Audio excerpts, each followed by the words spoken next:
11 Winston Cup regulars in the field today, and Kyle Petty back in 34th position is Michael Waltrip. He should come toward the front in a hurry. And Mike's been on a little bit of a roll lately. He ran really good at Daytona to start his season out good. He's been qualifying really well. He's in 34th. He's got to work his way out of the hole, but he's got the experience to do it. Early in the season, the Winston Cup regulars have shuffled to the top of the point standings. But today, Bill Weber, the Busch boys are hoping to begin their battle back. Absolutely, Jerry. When you think about the Busch regulars challenging for the points championship, three names come to mind. Randy LaJoie is a two-time series champion. This year he has one win, a fourth-place finish, and a what the heck happened here last week at Las Vegas. Today he starts 25th, hoping at the end of this day his car can be number one in the race and number one in the points. Matt Kenseth is 13th on the grid and fourth in the points. Finished fourth here last year in this car, but he's had motor problems throughout the weekend. Dale Earnhardt Jr. was second here a year ago. Today he's 15th on the grid, seventh in points, still looking for his first top five of 1999. This is Earnhardt's longest stretch without a top five finish since Charlotte last May. Ray Dunlap? Well, Bill, you know, the debate has continued all week long down here whether it's good or bad to have Winston Cup guys in the Busch Grand National field. Now, so far in 1999, 67 different drivers have attempted to qualify for a Busch race, but only 19 drivers have made all four races of the season. Now, on the front row today, Dave Blaney and Jeff Green, two guys with their best ever qualifying efforts, and they're Busch Series regulars here at Atlanta. But right behind them, Mark Martin, the guy that's won the last two races here at Atlanta.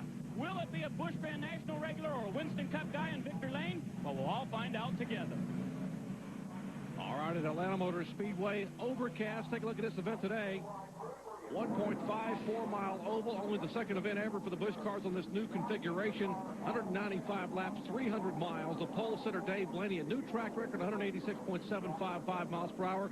And the pit window, based on fuel, 65 to 75 laps. Getting set for the green flag, I'm Jerry Punch. Glad to have you with us here for our live coverage of NASCAR Busch Series Grand National Competition. Stop number 4 on the 32-race, $14 million tour for 1999. As they come down, we are set for the green flag.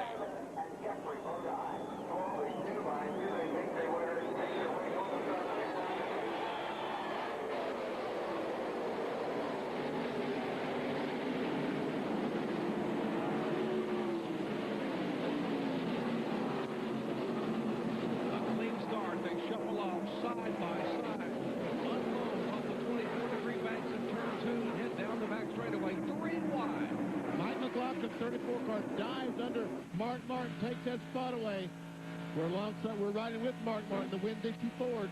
And Elliott Sadler jumped up to the third spot in the 47 car. And McLaughlin is aggressive today in that 34 car. And they are 3 wide for the lead, and Elliott Sadler will push the Monroe muffler and right Chef to the point. At the conclusion of one lap, Dave Blaney still hugs the inside. Now he will have to move off of turn 2. That's pretty impressive right there. The 47 car started on the outside of the second row, passing everybody on the inside to come to the lead. Mark Martin gets by McLaughlin, takes his spot back over. He's on the inside of Jeff Green as we're right along with Mike McLaughlin.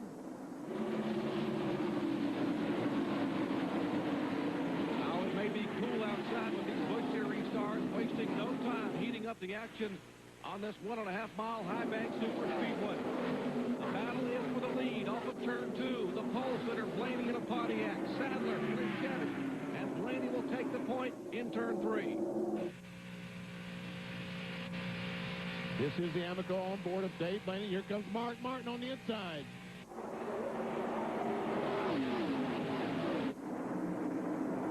And Mark will take that second spot away from Elliott Sadler.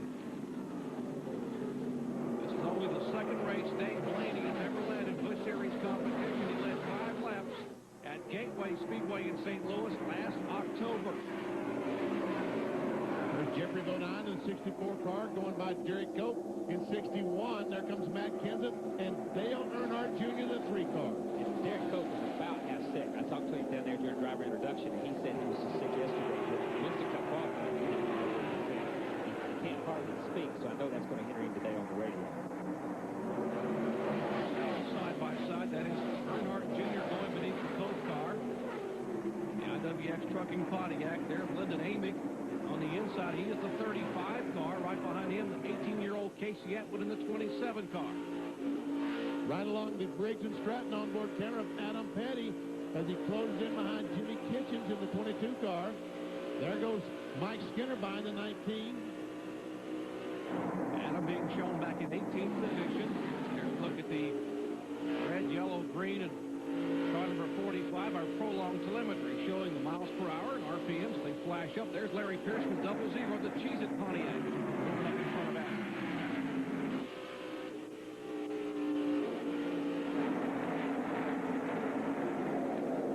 Skinner alongside Derek Cope.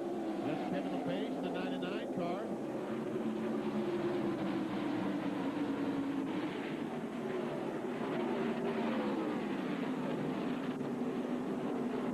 If you watch this battle and shuffle back in the pack, we'll mention that Dave Blaney is the leader and has pulled away to about a 7-car length lead. Once again, we'll check out the prolonged telemetry with Adam Petty. We see up to 170 as he now will accelerate down the straightaway. 183, 184, 188, 189. Kyle has a field heavy kid running 189 miles an hour. Well, at least he's letting off now. When in qualifying, these guys run flat-footed around here. That takes my breath. But I'm going to tell you what, he's running with a good practice run. Skinner, he's right there behind Nemechek. He can learn from these guys he's followed in. Let's check in the pits with Bill Weber. Well, one of the early casualties here so far could be Terry Labonte. He's over the radio to his crew that he is on 7 cylinders. Last time the Slim Jim machine went by, you could hear it was not running at full song. So Terry Labonte slipping to the back of the field. Well, Texan Terry, the 1996 winner of this Busch Series event in Atlanta.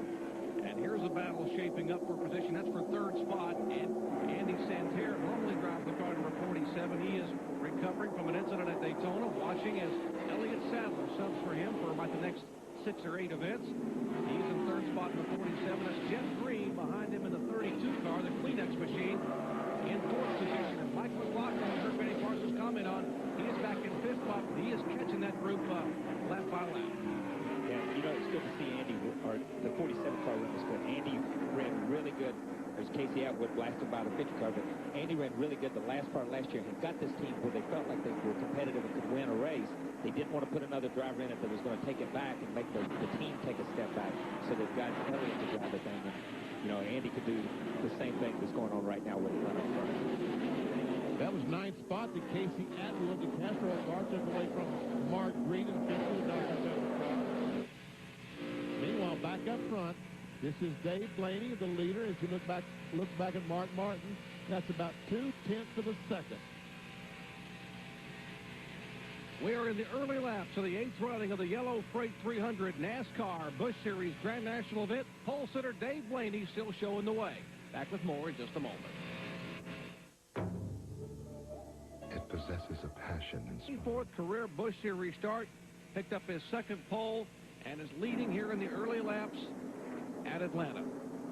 See, Mike McLaughlin is drifting back.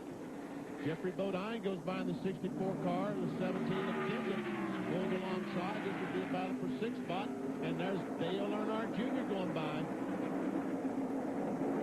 So Jr.'s now at the 7th spot after starting back in 15th.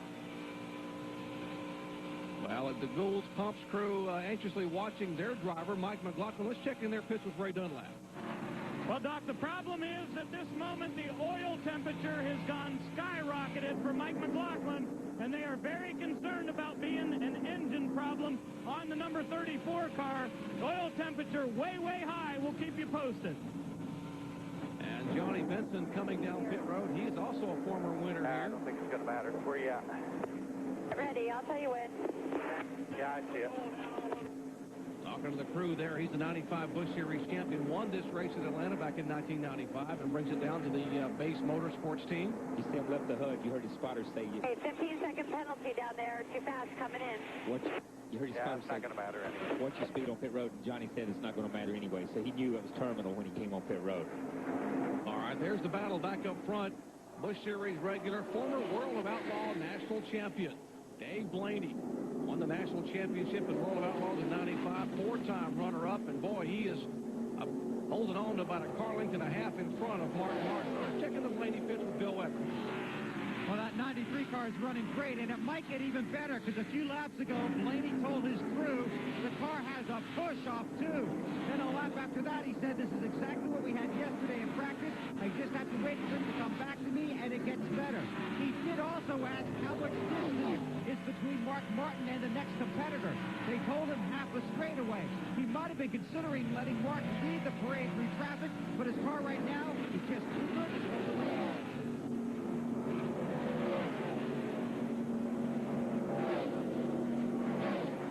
Here's the car slowing down. Oh, my goodness. Elliott Sadler had a great run, finishing 7th at Vegas, and now this Monroe Muffler and Brake Chevy slowing here on lap 20 and heads for pit road. I wonder if this cold weather had something to do with it obviously appears to be an engine problem in this 47 car. I wonder if the cold weather has something to do with this. You know, a lot of times you put extra tape on in cold weather. You know, you heard the 34 talk about their oil temperature going sky high. They may have had a little bit extra tape, and it doesn't take but a half inch to knock the temperature up 40 or 50 degrees to put you in that danger zone. Well, we'll hope to be able to get a report from Mike Ricci there on the 47 car momentarily when he gets down the pit road. There is a separation first and second. That is Blaney and Martin. Martin having won the last 2 events in a row here in Busch competition. Jeff Green back in 3rd spot. Jeffrey Bodine is 4th. Matt Kenseth in the 17 car is 5th. Well, Elliott Sadler has made it in. Bill Weber, have they decided what the problem is? Well, they've got a fluid leak, and Elliott has just shut off the car. He told his crew as he was coming down pit road he does not have second gear. They believe the fluid's is leaking from the motor. He believes it's either the drive shaft or the rear end gear. Is the problem. They're telling him now the rear end gear is soaked. So a lead change up front while Elliott Sadler's day may be over here on pit road. All right, if you're keeping score at home, mark it lap 23. Mark Martin takes the lead at Atlanta Motor Speedway. He has been almost unbeatable here the last 2 years in Busch Series competition. There's the fluid you heard Bill Weber talking about leaking off out of the 47. And what about Johnny Benson, who made that unscheduled pit stop a moment ago? Although he was speeding on pit road, did it make a difference, Ray Dunlap?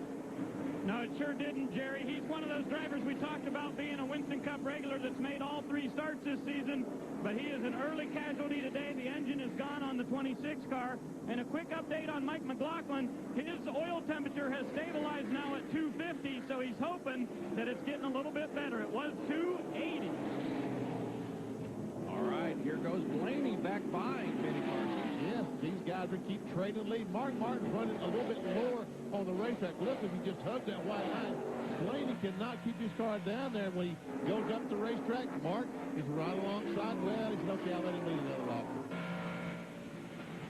I think a lot of times Mark just runs up there just to say, I can't lead this if I want to lead it. I'm just going to let you lead for just a little while. But they're running 2 entirely different lines on the racetrack. Blaney's a little bit high in 1 and 2, and you heard him say that's where his car worked good yesterday.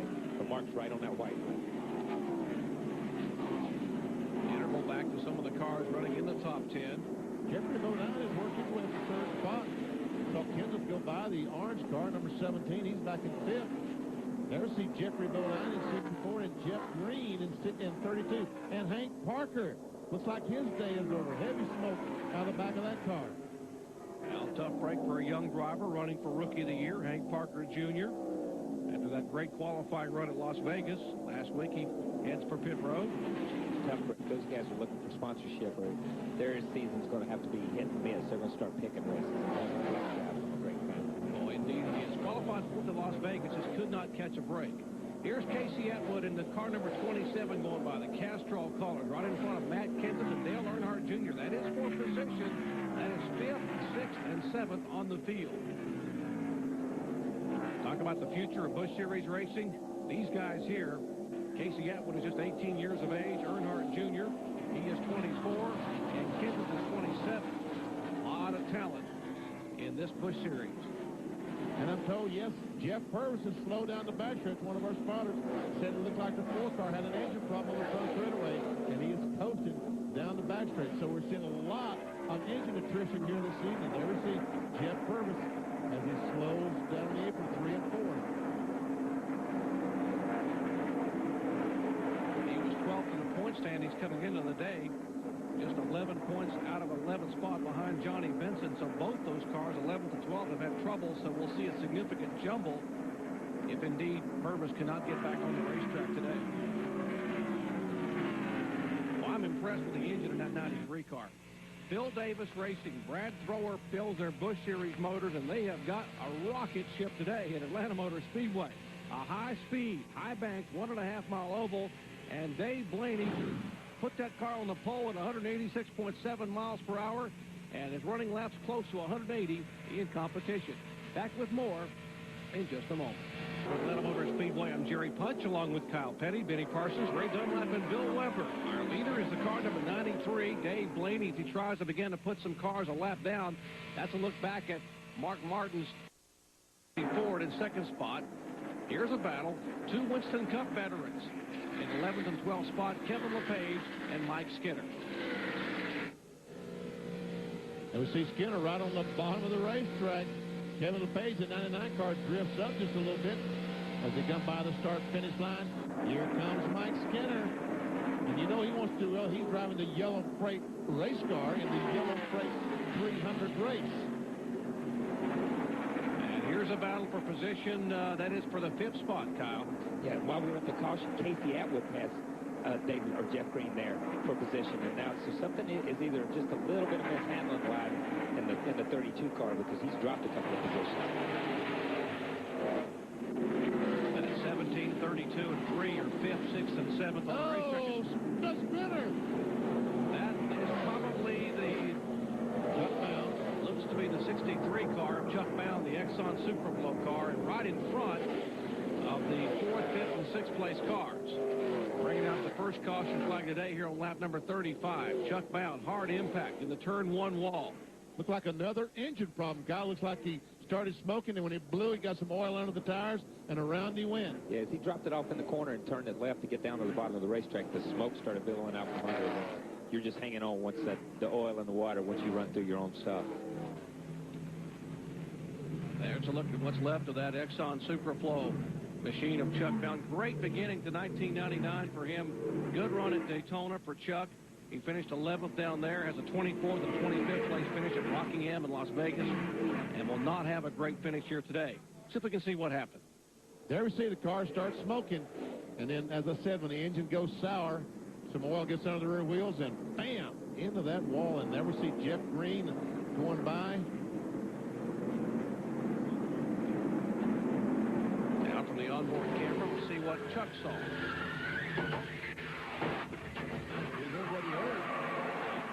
Unfortunately for us, we couldn't feel what he felt. And he never stopped driving that steering wheel either. He continued to turn the steering wheel, Kyle. Yeah, just the whole way, but you heard the thing get quiet all of a sudden, and it just turns around on him. He's in his own stuff, and you can see it come down off the racetrack from an that drifted across the racetrack as all the leaders now make their entry on the pit road. First pit stop of the day, 45 miles an hour. They head to you, Ray Dunlap. Well, it's obvious that Mark Martin has a very good race car. They're going to do 4 tires and gas here. No sign of any chassis change so far here. This car's been working awfully well.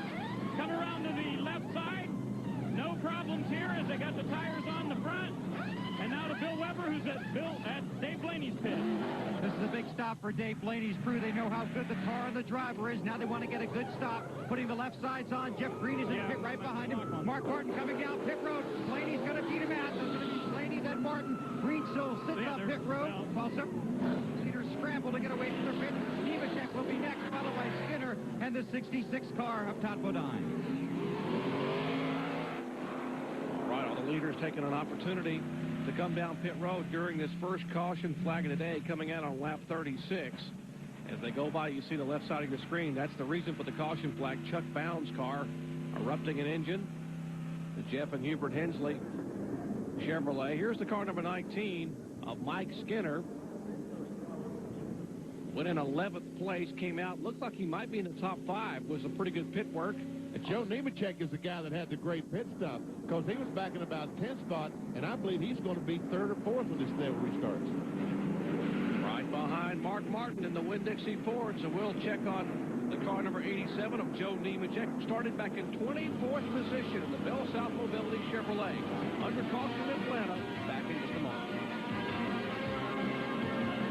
Whether it's all over, but tell us what happened to your race car. Had a rear end locked up on this Monroe Muffler brake car. We had a great car today, qualified full, just kind of riding there, and these guys have given me two great race cars, 2 great weeks. And it's been fun running the Busch Series here. Just didn't really want to end this soon, but we'll probably fix it, try to get that, get some laps with these guys, try to get some corner points, and just to say hi, and Andy at home, hope he's feeling better, and hope he can hurry back with us. Okay, that's Elliott Sadler, now to Bill Weber. And this is the button that controls the air gun direction when they change the lug nuts. It determines whether the gun's going forward or whether it's going in reverse. It broke when they were trying to change the lug nuts on the car, on the DeWalt car, the 17 car of Matt Kenseth. So they had to get another air gun. That one didn't work to perfection, but they still had trouble changing the tires, and then Matt had to come back down pit road because he got all kinds of oil all over the windshield. When they tried to clean the windshield, it just smeared the oil around. He had to come back down pit road so they could tear away the plastic coating on the windshield. So these guys had all kinds of problems last week at Las Vegas. They started practicing pit stops this past Monday at the shop. They were fired up for this race, but they had a very disappointing first stop here at Atlanta. And those double stops will put him back in 30th position right now. Why did he have oil all over his windshield? Well, the caution came out for the first time on lap 36. Entering turn 1, a blown engine. That's Chuck Bound, the 63 car, and backs in the pit. Watch the left rear spring roll across the racetrack.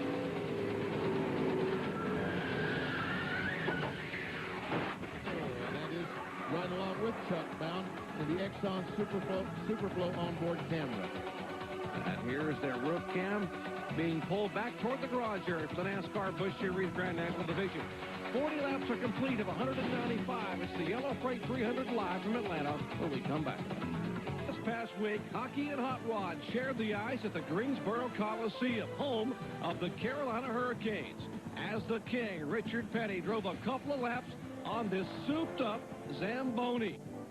We've got some souped-up hockey coverage coming your way. Atlanta Motor Speedway, the King looking pretty racy on that Zamboni, Kyle. Yeah, he thought that Zucchini drove pretty good. It's true.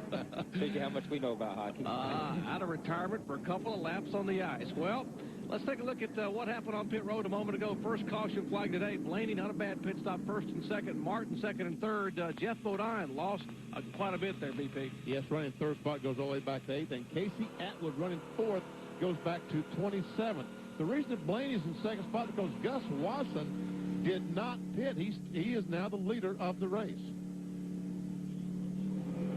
Guys, here's the situation on Casey Atwood. As they had their pit stop and they went to put the right rear tire on, the lug nuts fell off the tire. They didn't stay glued on, so the right rear tire changer had to pick them all up and put them back on, and that made for a very lengthy pit stop. Now to Bill Weber. Well, the field gets one to go. Good stop for Todd Bodine. He told me this morning his race car is very good. He feels very confident he'll have a shot at the win. They did make a chassis adjustment. Down 1 pound of air in the right front. They raised the track bar 1/4 inch. They put on 4 tires and sent him out. So Todd Bodine currently running 6th on the racetrack in car 66. Now, that's pretty good information, the fact that the cars are a little tight this early on. Yeah, but that's the way this racetrack seems to be sometimes. It has a tendency to get tighter and tighter, and especially they had the ARCA race here yesterday, so they're wearing the Hoosier rubber off a little bit, even though we had Winston Cup practice. A note on Casey Atwood's pit stop, the lugs falling off. There's an art to gluing lugs on these things, and on cold days, you've got to glue them up closer to time than you do on hot days because the glue gets harder quicker. And it's so cold out there right now, they probably glued them on 3 or 4 hours ahead of time, and they may continue to still have problems with that later on if they don't go back and re-glue some of their lugs. A lot of science involved in racing. These shots from high above this beautiful 1.5-mile facility, Atlanta Motor Speedway, courtesy of the fine folks at Pennzoil on our Pennzoil Copter Cam. And you look at those seats, many of which will be filled as the NASCAR Winston Cup stars and cars will get after it at 1 o'clock Eastern time tomorrow for the 40th running of the Cracker Barrel 500. We'll be there for our live flag-to-flag coverage on ABC Sports. Second consecutive week. Johnny Norton waving the green flag. Green start here on lap number 45. The caution out for 8 laps the first time today. That's about the lead. The black car there. Right now, he is in the sandwich between Jeff Rose at 56 and Mike Skinner. They both safely get by.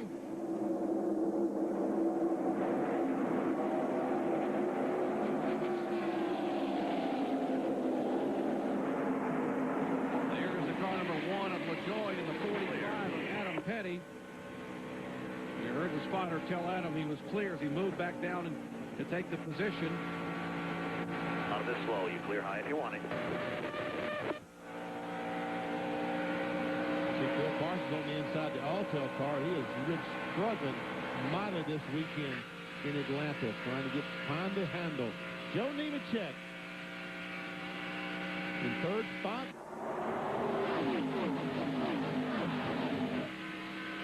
Talked about the great pit work on a moment ago by Nemechek's Pal South Mobility Chevrolet crew. He started in 24th position. Now here at lap 46, being shown in third. Blaney the leader. Mark Martin in second spot. There's a look at Nemechek. Gradually progressed toward the top 5 and now being shown in third position. Finished second a week ago at Las Vegas Motor Speedway in Busch Series competition. To Jeff Burton. Should say Mark Martin won the Busch Series race. Jeff Burton won the Western Cup race on Sunday. These two cars appear to be the class of the field. Last time by, these cars ran over 182 miles per hour. Joe Nemechek and the rest of the cars running in the high 180 miles. And there we see that's Kenny Schrader going by in the 15 car with Jeff Krogh on the inside. McLaughlin goes by in 34. Here comes Kevin LePage and Randy LaJoy. That is 10th on back. The 45 car, the Spree Phone Cars machine. That is the 10th place car of Adam Petty. Then comes Kenny Schrader in the 15 car on left from Michael as well.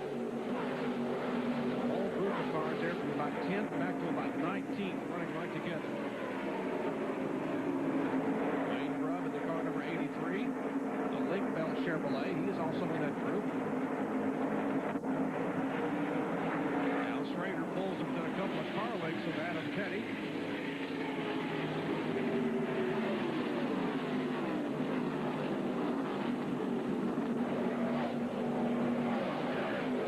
Pretty neat. Adam Petty is just knowing Kenny Schrader probably ever since he can remember, and here he is racing against him at Atlanta Motor Speedway. Yeah, they were beside each other in the garage area over there, and Kenny was struggling. He struggled the first day. He didn't make the race the first day. Didn't run fast enough. But anytime Adam had a question, Kenny was standing there ready to answer about springs, about shocks, and that shows the caliber of guy that Kenny is. Here's a kid that's 18 years old that's out running me in qualifying right now, but I'm willing to help him out a little bit. Now there's a group of cars. Gus Wasson, the black car on the inside. And there we see Matt Kenseth is in the middle of that group. Yeah, Kenseth to the Walt car number 17 will be the right side of your screen just coming into the picture there. He restarted in 30th spot. You heard Bill Weber talk about the fact that he had made 2 stops on the pit road to get the oil off the windshield. He has now moved up some 6 positions to 24th, but heavy traffic for Kenseth right in the middle of that group. Well, the 38 car, Glenn Allen. Outside, the 21 car, the Band-Aid car. There's Dick Trickle, the 5 car. Snyder cars, they try to follow Mark Green. Oh, it's getting close. That's Lyndon Amick in the white and blue 35 car behind Jeff Krogh. He almost ran the back of Jeff Krogh. Here's a good example of how important pit stops are and how much a team sport it is. That team had a little bit of trouble, had to come back in and do that. He's mired in the back. He had a car that was capable of running in the top 4 or 5 early in the race, but he's using up his tires and using up all the good off of them right now back here in this pack, and he's not really gaining on this crowd. Oh, a little bit of contact there between Dale Earnhardt Jr. and the 3 cars. Jeffrey Bodine in 64. And look at Jeffrey's valence there. It looks like he's hit a tire leaving the pits or something because this came in. Talking about the front part of the, right where the bumper is, front valence.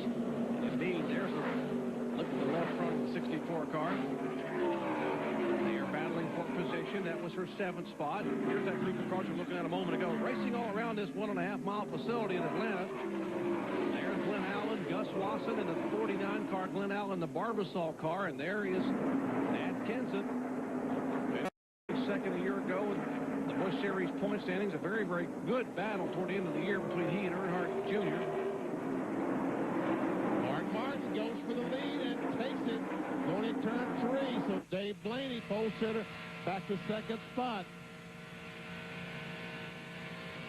And we've seen these guys. We've seen Mark Martin take the lead before. Blaney can he do it again? He put some distance on the third, fourth place cars. That's Nemechek, Jeff Green, and Mike Skinner. Boy, he is in the yellow Frank Chevrolet, the David Ridling-owned car. Here is Mike Skinner. He is on the move. Started back in 17th position, now being shown in 5th spot. Skinner awfully quick last week at Las Vegas in his Busch Series debut. Led 12 laps, had trouble, ended up finishing 24th. But right now, he finds himself in the top 5. Back with more from Atlanta in a moment. Back at Atlanta Motor Speedway here in Hampton, Georgia, the Yellow Freight 300 NASCAR Busch Series Grand National Division event. There's the car number 3, Dale Earnhardt Jr., defending series champion, making a move for position by the 66 car of Todd Bodine. That would be 4 to 6 spot. Goes on about 6 seconds behind the leader, Mark Martin. And the shift come off turn 4. A couple of minutes ago, one of the cars got really close to that wall coming off turn 4. There's car number 19, Mike Skinner, being shown in 5th spot. The 32 car right in front of him, Jeff Green, is 4th. Right in front of him, the 87 car, Joe Nemechek, is 3rd. Talking about a close call, how close they come with that wall off of turn 4. Well, Benny, it was closer just a moment ago for one driver. Yeah, the yellow car, Jimmy Kitchens, goes up, bam, right there and smacks the wall. Dust flew, and he backed off, but has not made a pit stop. Watch as he comes up. Bam. And even knocked some sheet metal off the car when he made contact with the wall. There we see Kitchens. I started to say that was a kiss, but that was a full-fledged wall. And he's knocked the rear end now. He's done a little bit, Kyle, because he's smoking the left rear tire against the fender now. And that's amazing. He hits on the right side, he's smoking out the left side. You know what I mean? And it's hard to explain that, but it has. It's knocked the rear end from the left side, and when the car starts to come up, the left rear gloves. Benny Parsons and Kyle Petty. I'm Jerry Puncher along with Ray Dunlap and Bill Weber, bringing you live NASCAR action from Atlanta Motor Speedway. Mark Martin, the car number 60 right there, is our leader. He has won the last 2 in a row here at Atlanta. And these 3 have had a couple of close calls the last couple of laps. Watch the 15 car of Schrader, the 45 of Adam Petty, and you're riding along on the Bob Evans restaurant roof cam for Randy LaJoy. This is a battle for 11th, 12th, 13th. There's the 3rd, 4th, and 5th cars. Now back to on board with Randy LaJoy.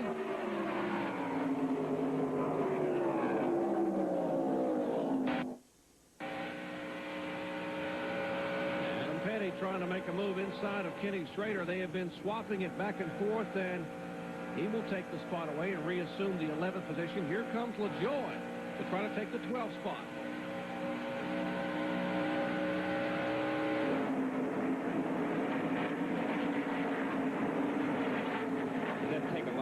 Schrader go in the corner and drift up a little bit. Adam got around him and it opened the door for LaJoy to at least run side by side with him. He doesn't seem to be making some progress, but at least it opened the door for him.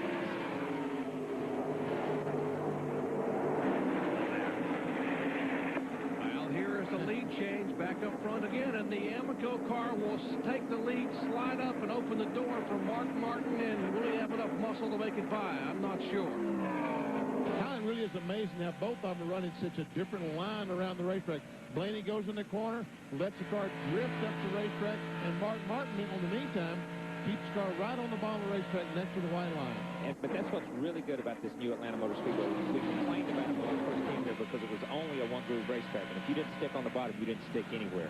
But all of a sudden, it became a groove and a half. Now, like we said yesterday during our race, it's up to a two-groove racetrack. Blaney's running the high groove, Mark's running the low groove, so it creates a lot of different racing opportunities, a lot of different passing opportunities.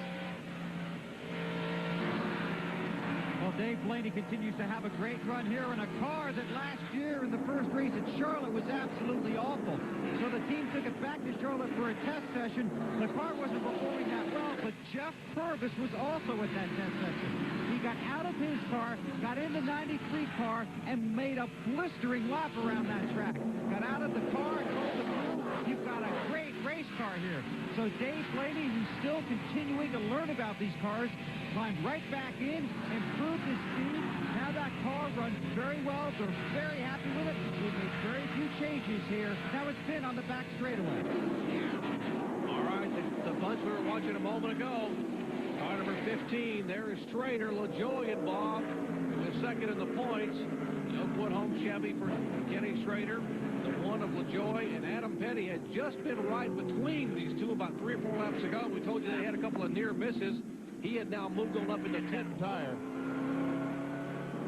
Caution number 2 coming out on lap 68. Here's Kenny Schrader climbing out of the Oakwood home Chevrolet, the Andy Petrie racing car, as they were battling for 11th position. And folks, we talk about 2 grooves, Kyle. They needed about 3 or 4 more feet on this incident, because we've got, there we see Schrader on the outside. Here comes Randy LaJoie, and just a slight touch from LaJoie in the 1 car, and around goes Schrader, and he drifts up the racetrack right in front of LaJoie, giving him no place to go. So there's the contact, and all the other cars making evasive moves down to the inside. All right, now from the Bob Evans in car, let's see Randy LaJoie's view from the roof kit. No, but you see, there's 2 separate grooves here, but here they fight for the same place. Boom, right there it is. The 34 and the 98 did a great job of avoiding it, because they come back across the racetrack, and you can see a minute ago, he comes back up. All right, now from Mike McLaughlin's in car, he just was able to get by. We'll see the contact there, and watch him make the hard left. He and Elton Sawyer able to get by. That brings out the second caution flag today. There is the Bob Evans Chevrolet. Randy LaJoie, 2-time series champion. Let's go ahead and start getting the hood off and everything. Mark Reno talking to the crew as they will make repairs and try to get him back on the racetrack. He was second in the points coming into today, just 25 behind Jeff Burton. Under caution for the second time. Back with more in a moment. Motor Speedway working caution for the second time today. We are just outside of Hampton, Georgia. These beautiful shots from high above this 1.5-mile high bank facility, courtesy of the fine folks at Pennzoil in our Pennzoil Copter Cam. We haven't seen any pit stops so far, because right now pit road is closed, because just as we went to break, you saw LaJoie's car sitting on pit road, the oil under the left front. He broke the oil cooler on that car, and as he drove the car to pit road, he put down a tremendous amount of oil on pit road. So NASCAR has been putting oil right down, trying to get some of that oil out of the way before they open pit road to let these cars pit. This time it's going to be a fuel-only pit stop, which could be a very fast one now to Bill Weber. And I can tell you, as you look at these triple pits, why Dave Blaney pulled that Chitwood move is because they told him not to come down pit road. Mark Martin is away. He's got the right sides on the 93, the 32 right behind him. Getting right side, Mark Martin's off of pit road. Now the 87 is away. Left side's going on the 93. They both sit on pit road. The 87 beats out the 93. Here's Ray. Mike McLaughlin came in 12th here, and they're going to do a 4-tire change, so this will be very interesting to see how the top cars run with Mark Martin out there with no French tires. Kyle, a lot of difference in strategy here in the pits. No tires, fuel only for Mark Martin. It's an 11-second stop. Yeah, but they've got him track position, and Mark is probably the master of these Busch guys. Running against these Busch guys is saving his tires. You saw Blaney running the high group, using his tires. Mark's been driving straight up off the corner. It's going to affect him. I think it will for the first 10 or 15 laps maybe. But Mark's smart enough that he'll conserve and he'll be okay. I think he's giving those guys a sporting chance, by the way, by not changing tires. Thank you very much, Mark. All right, they're still discussing what happened during this caution flag on and off of pit road. We'll come back and set it again for you in just a moment from Atlanta Motor Speedway. Stay with us. The 8th running of the Yellow Freight 300. Just working the second caution flag today on lap 68. incident involving Randy LaJoie and Ken Schrader. Want more information about NASCAR? Want the inside scoop from the garage area? Real-time updates on qualifying, who's starting, when, and where? Well, NASCAR Online. www.nascar.com will have all the information you want and more from the inside NASCAR Winston Cup racing. Two cars doubling up, getting ready to go back to green flag. Meanwhile, Dave Blaney, we've seen him up in the top two positions all day. He's back and forth. Casey Atwood, the 27 car, the 18-year-old young man, the Castrol car decided not to pit. He will be a leader when they throw the green. Green, green, green. Go, go, go. And obviously, they throw the green. This race, 195 laps, 300 miles. They will have to make at least one more stop for fuel. Parsons inside, trying to get his lap back. Oh, and here goes Mark Martin on the outside. Martin will zip by, and now he is side by side with Parsons. That's Nemechek in the 87 car, the Bell South Chevy.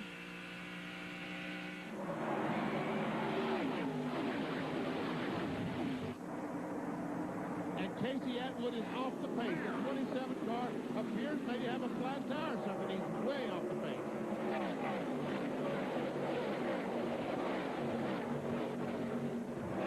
There's the car number 27, the Castrol Chevrolet for Casey Atwood. Clarence Brewer on car. Tough break at Vegas. He was 6th in points, didn't make the field. They come here trying to go, and now his car getting slower and slower as he does not come on the pit road that time. Will stay on the racetrack. I guess he's lost the cylinder then. I thought maybe with the flat tire. As slow as he's going is something pretty major. It'll be interesting to see once he gets away, unless we get a report from the pit. There's a 19 car, Skinner, who's worked his way from 19th to 20th, and he's in contention here. He's 3rd. Well, we are hearing it's not a tire on the 27 car. Right, Dunlap? That's exactly right, Doc. It is not a tire. It is a miss in the engine. And Casey said he was going to switch ignition boxes and see if it got any better. But so far, that has not helped. Now, someone has no trouble at all right now with the yellow freight car number 19, Mike Skinner. He will start on the outside of the front row for the NASCAR Winston Cup Cracker Barrel 500. He's the current Winston Cup point leader. What a 1999 he is having in both the Winston Cup and Busch competition, making only a second Busch start here. He started at Las Vegas last week, and here is Adam Petty. Talk about beginning of the year. He finished 6th at Daytona. He's on the inside of Todd Bodine, and that is for the 7th position. Here comes the 17 car, Matt Kenseth. Remember that track position? He has fought his way back up to the 9th position. Looking out the back of the Bridge & Stratton bumper cab, Adam Petty. There goes the DeWalt Chevy by, or to the inside anyway. See Randy LaJoie on the racetrack taking his car back out of the racetrack, trying to get the few laps. He is being shown 12 laps down for you Randy LaJoie fans, keeping the track where he is on the racetrack in that Bob Evans car. Good side-by-side action here. Adam Petty, 18 years of age, in the car number 45, and pulling back by Carlin, showing some hustle in that Chevrolet. I don't think he wanted to give up that position. Appears as though that's the case. But that shows the experience of Kent. He doesn't run on that side of everybody either. He don't want to heat his tires up and get into that position. He checks up a little bit. He says, okay, you want to be brave here for a little while. We'll let you be brave for a couple of laps. I'll show you the pit summary from that last caution flag as to where they came in and where they came out. Blaney only losing 3 spots. Martin dead even. Nemechek likewise. Jeff Green lost a couple spots. And Skinner held his own 5th and 5th. Tires and Mark Martin. Those guys are getting closer and closer. Never seen Nemechek, Blaney, and Skinner closing right in on the back bumper of the Winn-Dixie. All right, speaking of the Winn-Dixie pits, let's check in there with Ray. Well, Doc, I wanted to find out about the pit strategy. This is Tony Lambert. Tony, was that a planned deal to take no tires on that pit stop? Yes, it was. We looking to, for the long run, we're 2 sets of tires, but they've got 1. So we're hoping in the long run everything will work out. Okay, good luck. One set of tires left over now to Bill Weber. With Gil Martin, who's crew chief for Dave Blaney, you opted to come in and take 4 tires, Gil. Why? Well, we just decided at this point right now that the Amoco Ultima car that we needed to go ahead and have 4 tires on it for the end of the race. We'd go ahead and be full of gas. We'll be able to make it one more stop after this. On our last stop, we'll have about 40 laps on our tires, and the car's working really good there, so we ought to be fine. Okay, and they're gambling that last stop might come under green, in which case the fact they may not have to change any tires. A big crash, big crash. Heavy impact down in the banking in turns 1 and 2. 2 cars involved. There's looks like the 61 car, and there is flame from beneath that car, the IWX Pontiac, and that is Derek Cope. The 80 car also involved. That is Krogh. Mark Krogh. Mark Krogh, as they have come together, bringing out the caution for the 3rd time. And both those cars hit very, very hard. And in turns 1 and 2. Derek Cope is going to get to hate that spot down at the Atlanta Motor Speedway because was it last year they hit so hard in the NASCAR Winston Cup car? Mark Krogh is out of his car. You see the damage to it.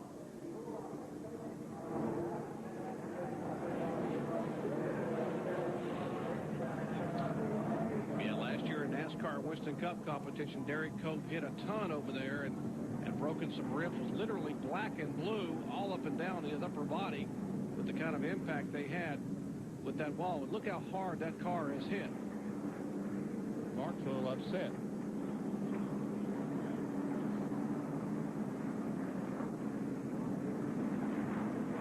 See him talking to Derek Cope. I think they're talking to him. They're trying to get the secondary window net down. A lot of times you run a secondary window net on the inside that's almost like a sprint car window net that only covers half the window, that keeps your head. He took a tremendous impact with the left side of the car here, you can tell. Simply can see what happened with these 2 cars on lap 85. There we see right there the 80 cars on the outside. Oh, and Cope hard in that wall with the left side.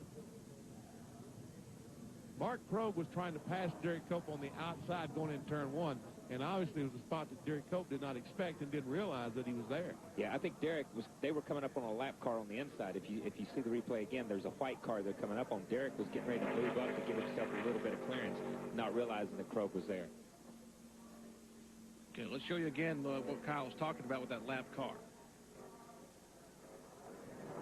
If you see the white car right here to the left of your screen, there's Derek. He's got to give himself room to get into the corner around that. Even though he's a little bit away, he eases up and he gets right into Krogh, and there's not a lot you can do at that point. And I guess the 29 car, Curtis Markham, that was down there. Ever see Derek Cope stand there with his helmet on? Well, that's certainly a good sign to see Derek able to get out of the car. That impact, the whole left side of that car into the wall. And folks, they're running, if you just joined us, they're running at 175 to 180 miles an hour, depending upon where you are in the field. Now we work at the 3rd caution flag today. The incident, once again, Derek Cope in the 61 car, the IWX Pontiac, the Dave Fuse prepared machine, and Mark Krogh in the car number 80. Caution coming out on lap 86. We are at Atlanta Motor Speedway. It's the Yellow Freight 300 NASCAR Busch Series event. A violent impact out in turn 1 between Derek Cope and Mark Krogh. And folks, if you're squeamish, you may not want to watch it, but Derek Cope hit a ton. Take a look here just a moment ago. You ever see going in the corner, there Cope and the 80 car, Mark Krogh makes contact, and both of them spin, and both of them in the wall. But Derek Cope, tremendous impact of that left side. Boy, that car just snapped around. That's what you don't want to see. You never want to see an impact, particularly a driver's side impact. Both those cars hit driver's side flush against the outside wall. And they hit like, you got to imagine, it's like swinging a baseball bat. Once the one corner of the car hits, it acts as a pivot point, and it just slams the other side up against it and everything. And the further away you are from that corner, whether it's a rear corner or front, the worse it hurts. Derek hit a ton. Krogh slid up into the wall and hit solid, but not as hard as Derek hit. And, of course, we reported earlier, Derek Cope battling the flu before the day began. He has double duty today. And, of course, on Sunday, the NASCAR Winston Cup Cracker Barrel 500. Fortunately, able to get away. Well, lots of racing action coming your way next week. We Going to open up the year for the NASCAR Craftsman Trucks, the Florida Dodge Dealers 400 next Saturday, 4 o'clock Eastern Time on ABC Sports. And, of course, the CART FedEx Championship Series. Toyota presents the Grand Prix of Miami next Sunday at 4 Eastern Time from Miami-Dade Motorsports Complex. ABC action as we raise the curtain for the NASCAR Craftsman Trucks. And, of course, all week long, RPM Tonight live from Miami-Dade Motorsports Complex. John Kern will have all the updates on what's happening in racing around the world. Under caution at Atlanta. Back with more in just a moment. Speedway, who could forget last year, March 9th, 1998, Derek Cope. Wow. That's what was left of his come-out Pontiac, the Chuck Ryder-owned Winston Cup car from last spring. We just saw him hit again, this time in a Busch Grand National car. But he did get out and walk away, and that is the absolute best news we could have about Derek Cope. Ready. Get ready. Get ready. Go, go, go. Restart lap 93. That caution for the third time today, out for 6 laps. Mark Martin leads it back down into turn 1. And Mike Skinner, about 2 car lengths back in second spot in the yellow freight Chevy. Both those cars today was clear the 27 piece of Atwood. And it looks like Atwood's car is running a little bit better than it was. So maybe they found something to make it run a little better. We see Dale Earnhardt Jr. trying to come on the outside. He's currently in 4th spot, followed closely by Jeff Green.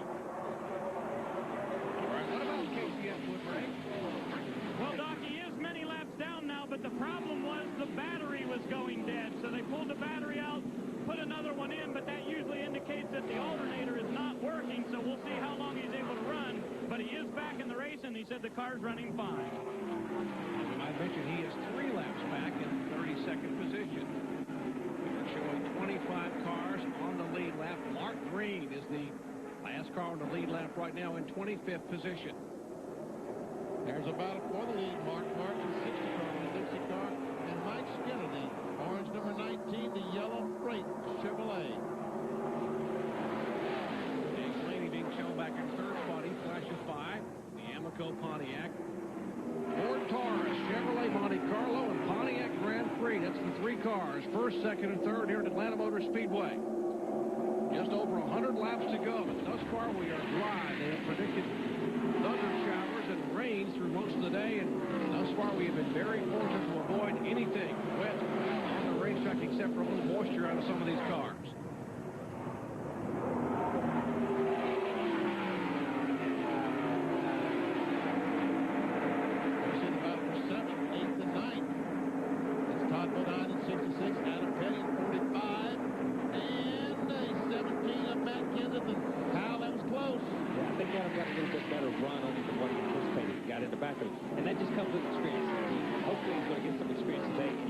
Judge the speeds and be able to do it. But I tell you, he's done an incredible job so far. And here's a battle for lead. Mike Skinner goes to the front and are jumping up and down in the yellow freight suite. Well, the yellow freight Chevy takes the lead here in the yellow freight 300. And now pulls about a car length and a half over Mark Martin, who's won the last 2 in a row. He's hauling the freight, isn't he? To the front. Meanwhile, Blaney has caught back up right behind Mark Martin. And here comes little lead. Dale Earnhardt Jr. last time by was almost 183 miles per hour. Almost 2 miles per hour faster than any other car. And here's the battle Benny was talking about a moment ago. 7th, 8th, and 9th.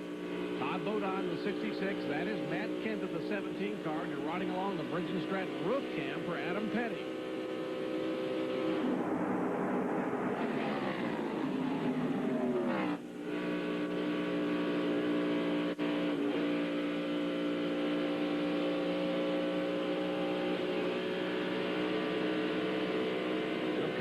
Couple times today where Adam has come very, very close. In a couple of close calls, he backs out, gets his composure, gets his line back, and is very, very patient with the race car. Yeah, he's done very well so far. You know, this is only his 4th big race. I guess he missed Rocky number because of it. But, you know, these 2 guys in front of him, following Todd Bodine and Matt Kenseth, they just went around the 87 car. Nemechek. She must be having some kind of trouble. I think he's down a cylinder, Kyle, on the inside. Carburetor change.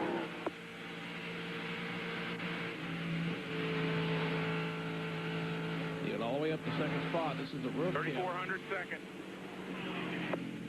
So he's coming on the pit road, 3,400 RPMs in second gear at 45 miles per hour. And here's Kerry Earnhardt, the oldest of the Dale Earnhardt children. He is 29 years of age. The older brother, of course, is Dale Jr. in the Channel Walk car. Having a pretty good run. Kerry gets overlooked a lot because of the success that Dale Jr.'s made. He's a good race car driver in his own right. He's just getting the feel of what these cars are supposed to feel like. He spent a lot of years in the late model series. And here is Joe Nemechek in. And Ray Dunlap, what's the problem? Well, Doc, this team was awfully pumped up after a great run last week at Las Vegas, finishing second there. But Joe has said the engine's been running flat for about 10 laps. They're going to replace the carburetor and see if that will help. But his chances of winning are over today here at Atlanta. And Dale Earnhardt Jr. goes into second spot, getting by both Mark Martin and Dave Blaney. Earnhardt Jr. setting sail here, just past the halfway point. Qualified back in 15th position, finished second here a year ago. I'll show you what happened. They were 3 wide down the backstretch just a moment ago. Earnhardt Jr., Blaney, and Mark Martin. That was 4th position. Let's take a look. There we see it coming off turn 2. And Mark Martin sees those two guys coming and said, I think I better get out of their way.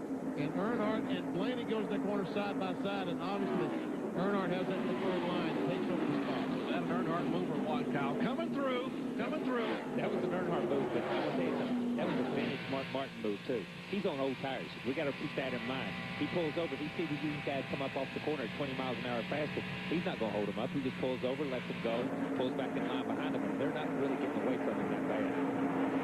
That's a great point. Mark Martin has not changed tires since lap 27 when they all pitted for the second caution flag. Mike Dillon losing a couple of spots in the 59 car as the 99 of Kevin LeBays gets by. Also, the 5-star Dick Ripple goes by, and Michael Walton in the Band-Aid car goes by. Well, our AutoZone race recap shows you that Mike Skinner is our leader, has led 8 of 104 laps. There have been 11 lead changes, 3 cautions, for a total of 22 laps. The average speed down to 128.745 miles per hour. For lap leaders, along with Skinner, Blaney has led the most laps from the pole. Martin, Skinner, Lawson, and Atwood. And Elliott Sadler led a lap early on in the Monroe Motor and Branch Chevrolet. Off the track, Mark Crowe trying to get his car number 80 repaired. And those out of the race, Eric Cope, heavy damage to the car. He's okay. Ted Musgrave, Ken Schrader, Chuck Mound, Jeff Purvis, Elliott Sadler, and Johnny Benson.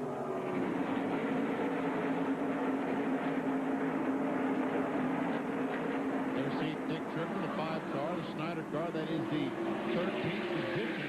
Michael Walton, Band-Aid in 14th.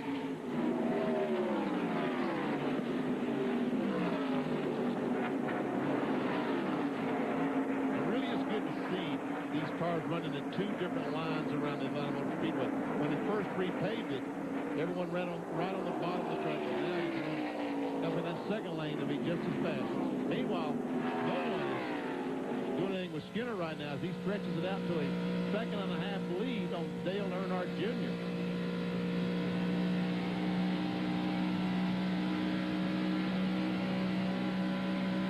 And let's check in on the former points leader, Randy LaJoie, back in the pits again. Ray Dunlap.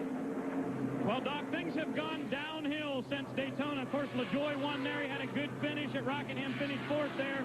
15th last week at Las Vegas, but it's not going to be very good today as they have continued to work on the Bob Evans Chevrolet. Now, Randy says the car is very, very loose when he goes out and tries to run, so they're trying to tape it up and get the fenders back in shape a little bit to give them a little more aerodynamics.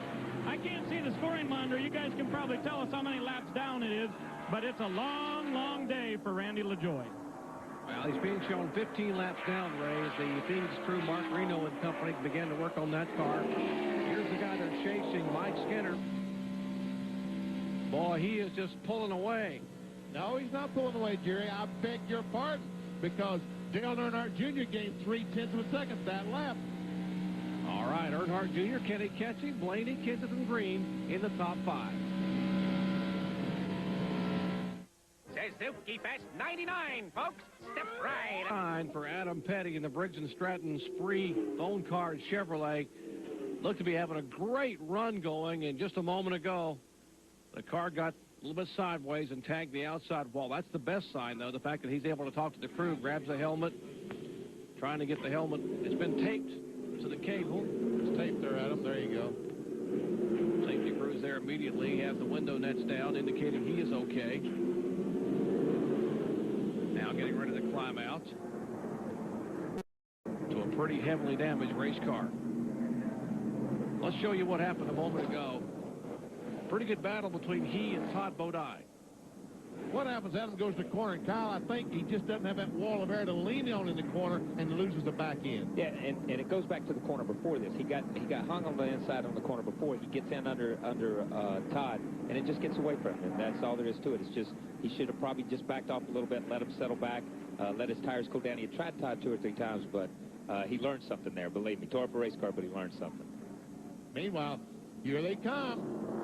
Uh-oh, what happened there now?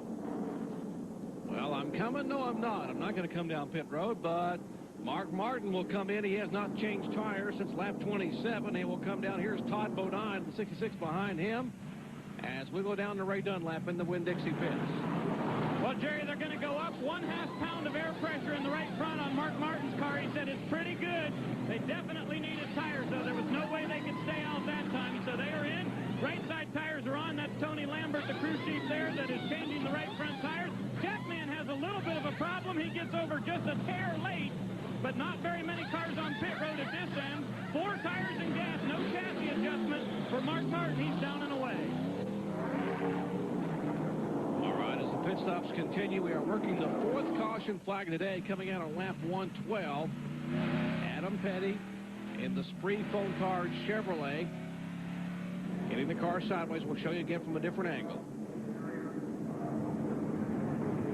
There we see it. Anytime on these mile-and-a-half bank racetracks, when a car gets on the inside and you don't have that wall of air to lean in, and really that wall of air that you lean into going in the corner, that keeps the car straight. When a car's on the outside of you, it will make that car loose. There we see it. Yeah, when there's no air there, it's like hitting an air pocket in an airplane. There's nothing there to hold you until it catches up, and by that time you're behind on your steering and you're behind on everything. Now from the road cam, running along with Adam.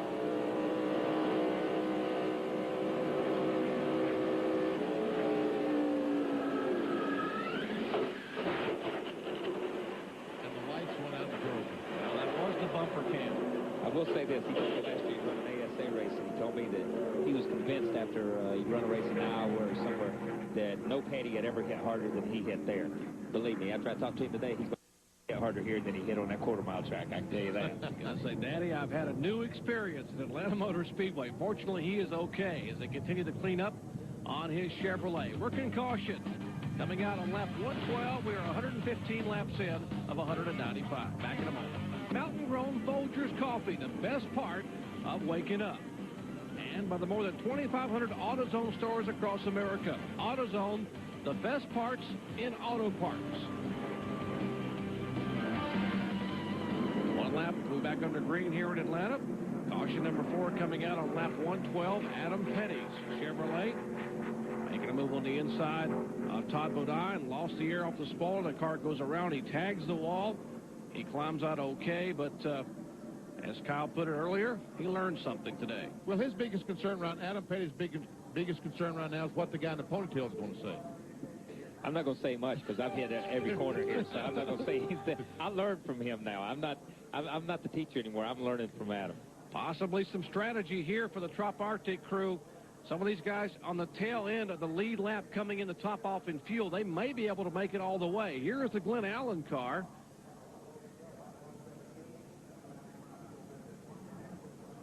Maybe a piece of tape or some ductwork, something dragging behind that car there on the racetrack. You see it wiggling back and forth. Maybe he could have had a brake hose and finally just broke off, and that's the remnants of it or something, but it is no telling what it is. car. I'm sure when they get up to speed, that will slide off. Let's check in once again with Ray. Well, Jerry, you made a very good call on the 66 there. That's exactly what they were doing, was topping off with fuel. They also put 2 pieces of tape on the front grille to try to make the car go a little bit better for Todd Bodine, but they think they can go the distance now. We'll see. All right, they're going to roll the dice on fuel mileage. Mike Skinner, Dale Earnhardt Jr. leads them down, lap 119. David Ribbon appears to put together a pretty doggone good race car team that Mike Skinner was driving for.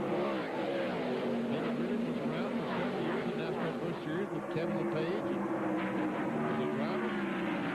He's come back with Mike Skinner. Well, there's Dave Blaney in the third place car, that Amoco car that sit on the pole that showed so much speed earlier on.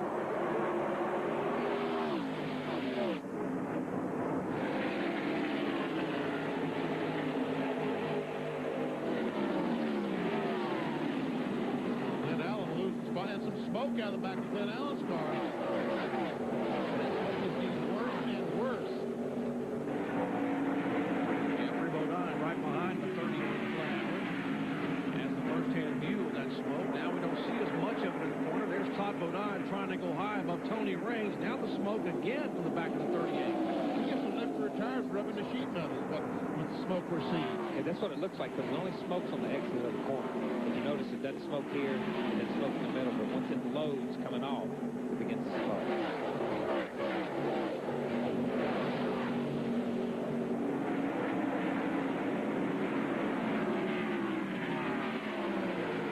Meanwhile, Jeffrey Bodine caught him behind Glenn Allen, the 38 car. That's Jeffrey in the 64.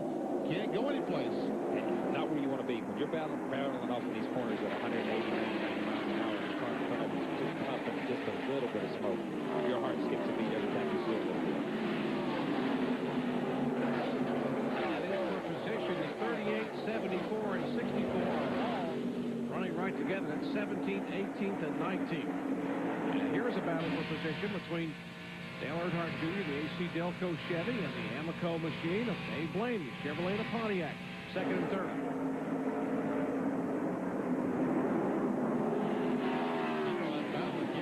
They're battling each other. The boy that Skinner is pulled out for about a half-second lead. And here comes the 27 car, Casey Atwood under Blaney. And here comes Kenseth. That's a fourth-place car. Kenseth, the yellow 17. I just think Casey wants them to know that he was here today. Yeah, exactly. He had a little bit of trouble, and he was running up there with him, and he just trying to show him that he can run with him. And if he can make up a lap or two, he can pick up a couple of positions in the final run. There's still plenty of time left here. And here's a battle for that third spot on the inside of Blaney. And the bad news is, look right behind him, guys. Here comes Mark Martin with 4 fresh tires. There comes the 60 car in the right side of your picture, right behind Jeff Green. His Kleenex Chevrolet was being shown in 5th spot. Martin should be able to go by and take the position. They are side by side, 3rd, 4th, 5th, and 6th. Boy, Matt Kenseth really hanging on to the car. You saw a moment ago, Adam Petty on the inside. His car went around. And here's Martin to make it 3 wide. Look at that last lap. 183 miles per hour. This past lap. 183.3 as he goes on the inside of Blaney and says, see ya. But I'm going to make a point here. A minute ago, Mark was caught on the inside on the 3 wide on old tires. He backed out and let the outside cars go. This time, Mark's the guy on fresh tires. He's on the inside. He barrels it off in there and takes position. Turn left. The car sticks this time with the fresh tires at the bottom of the racetrack. And a pull down inside of Dave Blaney. Blaney showing a lot of muscle on the straightaways. Mark has the car hugging that white line, and look at him just pull away. That is for the 3rd position.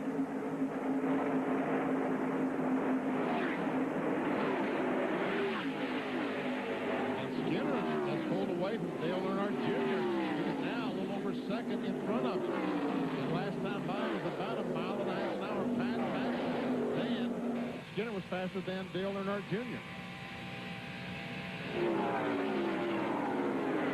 Oh, Kerry Earnhardt hard and Track will be clear when you get there. Look for debris. Casey Atwood makes up a lap on this. He had just passed Mike Skinner going into turn 3. Well, that impact by Kerry Earnhardt will bring out the 5th caution flag of the afternoon on lap 127. Channel Lock Chevrolet, pretty hard impact into the outside wall in turn 2. That car has come to rest on the apron, just entering the back straightaway.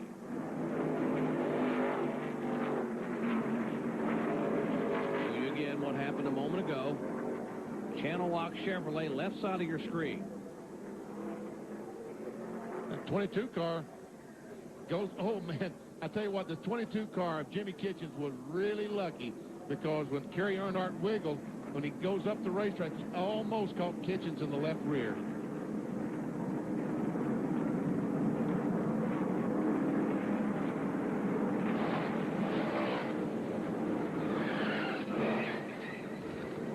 Quickly down across the 24-degree banking to the apron. He jams on the brakes, so the car will not get back up in front of other race traffic. That is Kerry Earnhardt, the oldest son of Dale Earnhardt, 29 years of age. Kerry finished 20th at Daytona. And here they all come back down pit road. Skinner, Earnhardt, Martin, Blaney. They're headed down toward you, Ray Dunlap.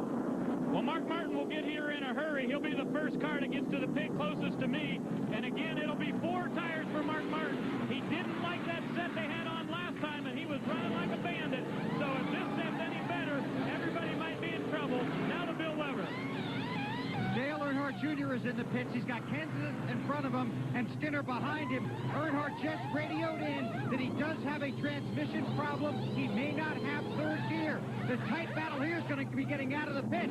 Skinner has the best shot. Earnhardt throws it in reverse. Dodges the 19. Now the 17's going to have to get away. Runs over his air hose. Back to Ray. Another bad pit stop for Mark Martin, this time even worse, as they had problems on the right side. The right front tire changer had a problem, and the jackman getting back around. So a very, very long pit stop for Mark Martin. He came in here on 4th. He's going to go out about 17. And there was contact exiting pit road between Wayne Grubb and Matt Kenseth. They came together. You saw a near mishap between Dale Earnhardt Jr. backing up to be able to get by, and the 19 car of Mike Skinner, who was leaving. There's the reason for the caution flag. Safety crews over there at the Kerry Earnhardt car. Channel Lock Chevrolet coming into contact with the wall off of turn 2. Let's show you again what happened in the Winn-Dixie pits of Mark Martin. Tony Lambert and company. Well, they go around. The right side's okay. The jack goes under, but the right rear tire changer has had trouble both these final pit stops. Watch, the front tire changer's done. He comes back around. They're still waiting on the rear tire changer. Still waiting. Still waiting. He has all the love nuts off the left front. And finally, they go back around to the left side.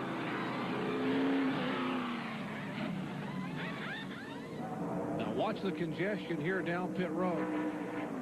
Watch the 17 car pull out. He will just come into contact right there with Wayne Grubb in the Link Belt Chevrolet. That, of course, Matt Kenseth. And by the way, Kerry Earnhardt did get out of the car and walk to the ambulance to be checked out. So that is certainly good news after a pretty hard impact here in Atlanta. You always want to report those kind of situations when they run laps at 180 miles per hour. Well, 129 laps complete of 195. In the yellow Freight 300. Back with more in just a moment. Bill Weber covering the Busch Series action under caution for the 5th time today. Now, pit stops a moment ago. Watch Dale Earnhardt Jr.'s crew. Now, he is very, very close to the pit wall. We saw yesterday in Davey Keith in the ARCA race, sitting so close to the wall, and that jack handle, you see him go up and down with the jack handle 3 or 4 times. If you're far enough away from the wall, it only takes about 2 bumps. But you see him back up to get around the 17 car of Matt Kenseth, and he just about backed into the 19 car of Mike Skinner.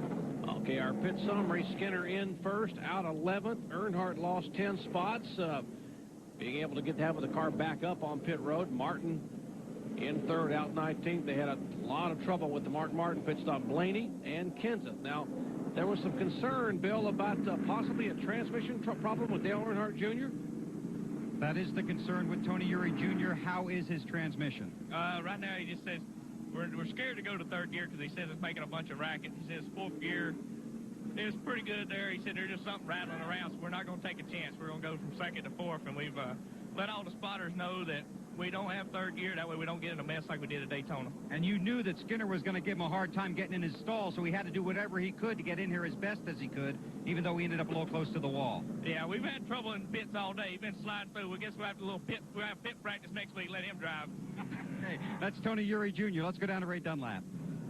Hey, Bill, here's the situation with Mark Martin's pit stop. We've been talking about the right rear changer having problems getting around each time. Well, it was not Todd Ziegler's problem. It was the same thing we heard about earlier where the lug nuts were falling off the rim, so they had to pick up the lug nuts and put them on. That's why it was such a long stop. The right rear lug nuts fell off, and that was a very bad break for Mark Martin. What happens when you throw that rim up on the hub and all those lug nuts fall off? You normally just pick up the air wrench and tighten them, but now you've got to look on the ground to try to find 5 lug nuts to stick on the hub. And we saw all the time that it cost just that little bit, cost 3 or 4 seconds. And that is a silicone glue, and as Kyle Petty made the point earlier, sometimes if you ever use silicone around your home and you know you don't use the right kind and it gets very cold, it gets very brittle, and that can break, and that's why the lug nuts will come off. Let's go down once again with Bill. And obviously they use glue a lot to hold those lug nuts on, but when it gets cold, they use this little piece of stickum, and they stick one side of it to the wheel and the other side to the lug nut. They peel off this little piece of paper here, as we'll show you, and then they use one side to stick to the wheel, and then the lug nut sticks on here. It seems to work a little better in cold weather, better than the glue. Green about to come out. All kinds of opportunities to be able to keep those lug nuts on, but they're struggling today. Now, 10 cars did not pit on this caution flag, and they're running 1 through 10. Right now, the 98 car, Elton Sawyer, is the leader. 35 cars, Lyndon Amick is running in second spot. Amick's car gets very high on turn 2, and they will come beneath him and take the position away. Elton Sawyer is being shown as the leader. That's the Lysol Ford. 3 wide into turn 3. There's Kevin LePage. There's Skinner down on the bottom of the racetrack in the 19 car. Oh, got that. And Phil Parsons spins right in front of him. That's right. You're fine. Good job, buddy. All right, Bernie, you got a little bit. Good job. Mark Martin's in the crash. 32 car Jeff Green's in the crash. Michael Walker, Wayne Grubb, Matt Kenseth is in the crash. Wow. I tell you what, 6 caution flag of the day coming out on lap 134, and we have a mess at Atlanta Motor Speedway. Almost a dozen cars involved. Let's go down to Bill Weber. Well, Matt Kenseth was involved, and he just came right across the infield grass to pit road. We talked about these guys battling for points at the very beginning of the race, and Randy LaJoie's had a problem. Kenseth has been involved in this. He's got heavy damage, obviously suspension damage, sheet metal damage. They're going to lift the hood, check the engine. They've got saws out to start cutting away the sheet metal. So Matt Kenseth, one of many, many guys involved in this. A lot of debris on the track as well. A lot of race cars on the racetrack. The 83 car had a bit of a flame beneath. That's the Wayne Grubb car. There's still a little bit of a flame. The firemen are there. The 5 car, Dick Trickle. The 35, that's Lyndon Amick climbing out. Safety crews going from car to car. Jimmy Kitchens, car number 22, the Jamaica Air Jamaica Vacations car. He is also down there. The 10 car, Bill Parsons involved. Jeffrey Bodine behind Parsons when that started. You just saw the 17 car of Matt Kenseth on pit road. We are still under caution. They have not red flagged this event. There comes the field by, although there's a tremendous amount of debris here on the front stretch. Comes Jason Jarrett by. There's the 44, the Slim Jim car of Terry Labonte. Joe Nemechek as the field coming by. Let's see if we can show you what happened on the restart. You had cars up front on the restart here that hadn't pitted. Then you had cars that had. And when you have that, it's right here. Here's Phil Parsons down on the inside. Gets a little bit of a nudge from right there behind him. He goes back up the racetrack, pins Lyndon Amick, and as you see, the racetrack, these guys are already running 3 or 4 wide. They're out in the grass. It's a trial. As they come through the grass and shoot back out, look at all the debris going straight up in the air here. We'll see another angle in a minute. These guys are running through into each other as they come out of the grass back up onto the racetrack.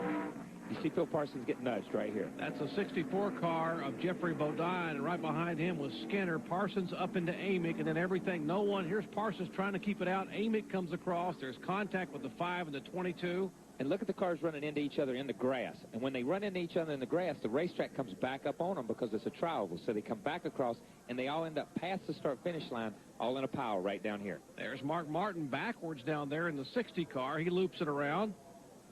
Another angle again. Contact. The 10 car up into the 35. The 35 will come right across, and there's the contact between the 5 and the 83. Now watch coming toward you. You'll see Mark Martin's car spin to the right side of your screen. There's contact there. Looks like Jeff Green. Now there's the 60 car spinning backwards, and Jeff Green, the 32 car, coming at you. There's Michael Waltrip. Middle of your screen, the Band-Aid Ford, or Chevrolet. I'm going to tell you something. Little Earnhardt and Michael McLaughlin did a great job going through this race. Right in the middle of it and avoid it.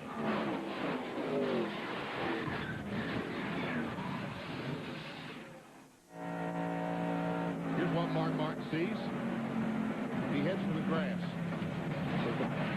Right there, he runs in the back of Jeff Green.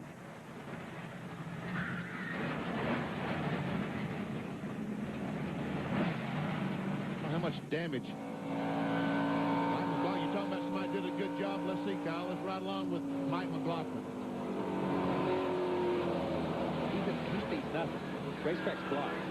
He's left, he's right, he's back out in the grass, and here he goes. All of a sudden, he got cut just at the right way, and he's out of it. That's Dick Trickle that's getting him out of the Snyder Chevrolet. That's the car owned by Jimmy Spencer. 57-year-old veteran driver sitting up on the stretcher there with the safety crews talking to Dick. That certainly is a good sight. They pulled the Jimmy Kitchens car away.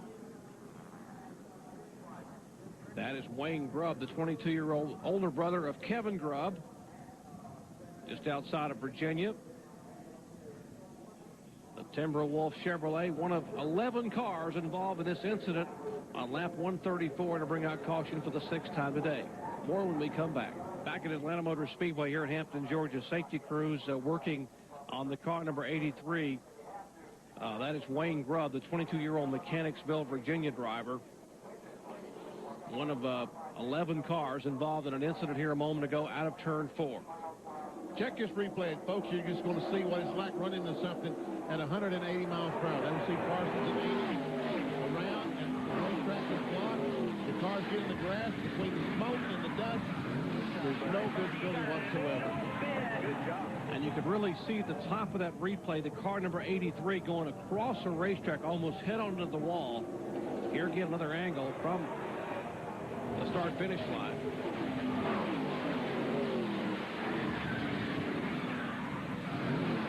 Here comes Phil Parsons' Alltel Chevrolet at you now from the Pennzoil Copter Cam from high above.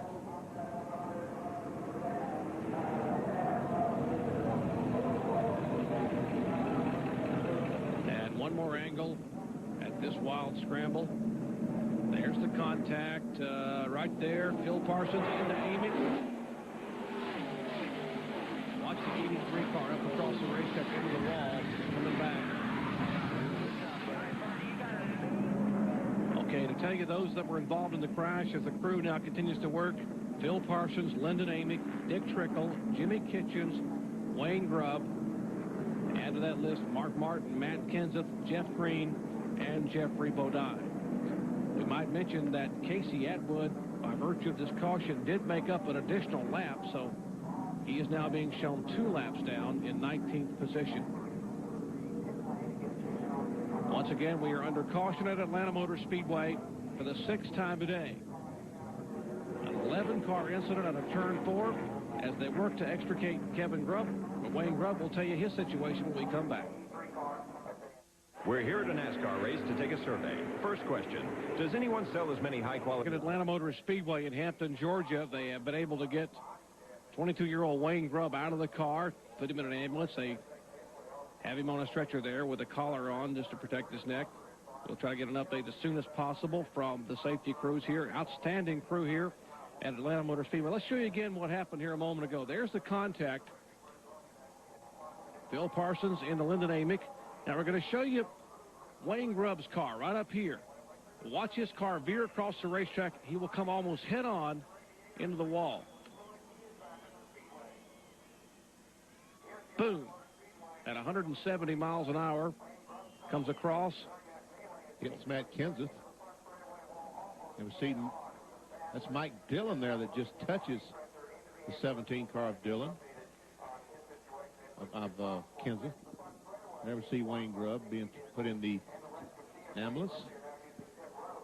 Well, I told you they have an outstanding crew here, Atlanta South crew. Dr. Mark Waterman from Georgia Baptist Hospital. He's the trauma physician in charge of the infield hospital at Atlanta Motor Speedway, so they have the outstanding care. There is Wayne Grubb Chevrolet, or what's left of the Timberwolf car.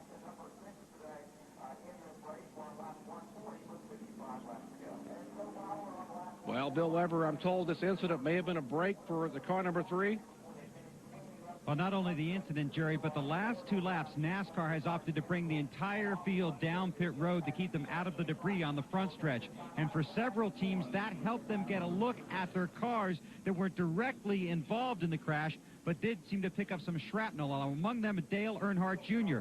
You might be able to see, if you look very close, he does have some damage to the front grille. You can see it right there, especially on the right-hand side. They were trying to get other drivers on the track to look at this damage. They were trying to assess what the problem was. But when they came down pit road, they were able to get a look at it. Now, when you watch these cars come down pit road, you'll see that several of them will swing very close to their pit stall so the crews can get a look at it. Dale Earnhardt Sr. has been on the radio talking to his son and his son's crew, encouraging him to get off the gas so the car in front of him can pull forward, then swing closer to the stall so your crew can get a very good look at the front grille. They determined there's not enough damage there for him to have to pit. However, he still does have a transmission problem, absolutely no third gear, and in his words, this car is making a tremendous racket.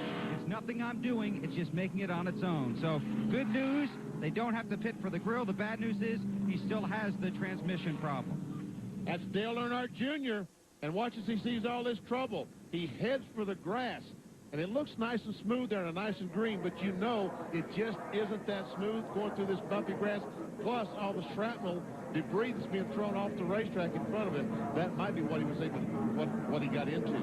We might mention that Casey Atwood, by the way, I told you he got another lap back. He did get a lap back, but NASCAR does not allow him to race back to the caution flag here in the Busch Series, so he is now being shown 2 laps down in 17th position. Well, defending series champion Dale Earnhardt Jr. with some debris in the front of the car, a hole in the grill, a problem transmission, but still racing. Back in a moment. Atlanta Motor Speedway working caution for the 6th time today. Here in the late laps of the Yellow Freight 300 NASCAR Busch Series event. We want to know who's running on the racetrack and where your favorite driver is, as well as other real-time information from inside the NASCAR garage. Well, NASCAR Online, www.nascar.com will have all the information. Right on the Information Superhighway, getting everything that's going on in NASCAR, both currently in Busch Series and Winston Cup. But speaking of information in the garage, let's check in with Ray Dunlap. Well, Jerry, we're back at the infield care center, and Jimmy Kitchens has just come out. Jimmy, the first question is, are you okay? Yeah, Ray, I'm fine. I hate it for the team. We had the Air Jamaica Vacations Monte Carlo running really well today, and we were trying to play it safe and stay out of those mishaps, and it just didn't happen. Were you able to see what happened in front of you? Yeah, some guys got pretty racy with lap traffic up there. You know, it don't take but a couple of laps to get settled in, and so you can race, but some guys just got in a little bit of a hurry, and I think it was a little too early in the day to be getting in a hurry, so we'll just have to rebound and come back to Darlington, and I'm fine. I hope these other guys are okay. Second start of the year for Jimmy Kitchens. They have a tore-up race car, but the good news is he's walking out on his own power. Well, that is great news. Now, we told you this caution flag came out on lap 134. We're going to back it up a lap and show you what happened here on the restart and how they all jumbled up. Benny and Kyle?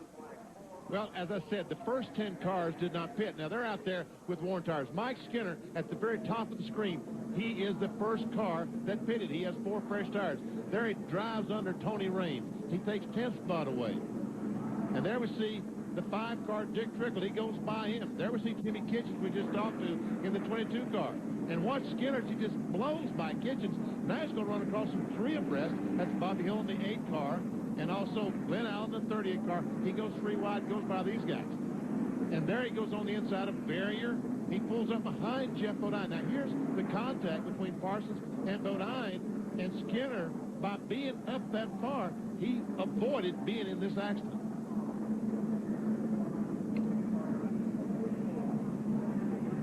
All those cars, most of those cars that he passed were in the crash. Now there's Matt Kenseth's DeWalt Tools Chevy Monte Carlo. Some significant damage there. How bad is it, Bill Weber? Oh, that's pretty bad, but Robbie Reiser can still smile. I thought you left your bad luck in Las Vegas, but I guess that's not the case. Well, you know, we had a little trouble in that first pit stop and broke a pit gun, and that doesn't normally happen. But Matt did a heck of a job bringing that DeWalt Chevrolet back up to the front. And I thought, you know, he said we got the car to beat when we get there. And it kind of looked that way. We were running faster than the leaders all the way through there and got up to the lead. And thought we had a shot at this thing at the end, but it's too bad that, you know, the lap cars can't let the lead lap cars get through there and go race for it. It's too bad. Obviously, you're in a points battle. How is your car? Can you stay out there and pick up some laps and pick up a few more points? Yeah, we did a little repair work. We're going to be okay enough to get through the end of this race, but just not quite what we wanted. Well, I'll tell you, they had a very disappointing week at Las Vegas. In fact, the mood in the shop was down a little bit on Monday. Robbie went in, told them, look, we're going to put that behind us. They practiced on pit stops. They came here very enthusiastic. But again, the bad luck bug bit them here at Atlanta. Well, Bill, a 30th place finish last week at Las Vegas, and there are some fans who are still able to smile. They're enjoying the NASCAR Busch Series action while they all bundle up, because it's a very brisk afternoon here in Atlanta. They're actually in Hampton, Georgia. Now, Matt Kenseth was actually in fourth spot coming in, 80 points out of the lead, but right now, Mark Martin would be shown as the point leader. LaJoie, McLaughlin, Sawyer, Kenseth would be in fifth spot. LePage, Burton, Earnhardt Jr., Jeffrey Bodine, and Jason Keller. By the way, Jeff Burton was our leader coming into the day. He did not compete today, so therefore he would drop out of the lead and out of the top five. Still working caution after 100 Cup Cracker Barrel 501 Eastern Time on ABC Sports. Then we'll wrap it all up with RPM tonight at 6:30 Eastern Time back on ESPN2. For more information, log on to ESPN.com, part of the Go Network, go.com. Beautiful shot from high above Atlanta Motor Speedway, courtesy of the fine folks at Pennzoil and our Pennzoil Copter Camp. Not only giving us some picturesque pictures, but also some shots from high above, some of these wild scrambles like this one a moment ago that came on lap 34. Bringing out caution number 6. Never see contact. That's Phil Parsons in the 10th car. And he and Lyndon Amy made contact after the contact with Bodine. And the racetrack is blocked, and you see the field almost involved in the crash before it's over. All right, different angle from the start-finish line. Coming right at you.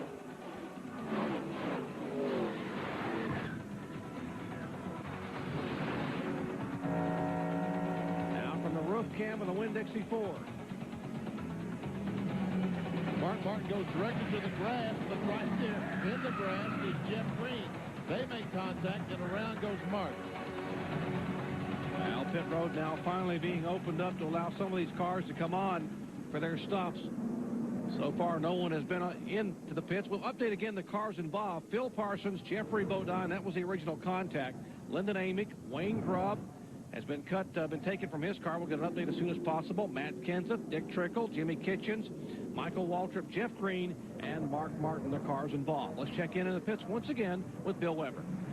Well, Dale Earnhardt Jr. is on pit road, and here's the reason why. Because the transmission is screwed up, they know he's not going to be very good on the restart. They're going to put him at the back of the pack anyway. So they figured they can go ahead and clean this grill, then tape it up. He said his temperatures are fine, so it won't affect it. They're going to clean it off, so that way the tape will adhere better to the car itself. Then they'll send him back out. They're concerned that on the restart, the transmission is going to prevent him from staying with the pack. So this way, on the restart, he'll be able to be at the rear of the field, gain momentum, and hopefully be able to pass cars at speed. As you notice, they're not taking tires, but they're just going to try and tape up the grill, correct the problem, and send him back out. And there you see the tape on the end of the hose, end of the stick there. They've got all the tape, 3 or 4 pieces taped together, trying to cover up that spot.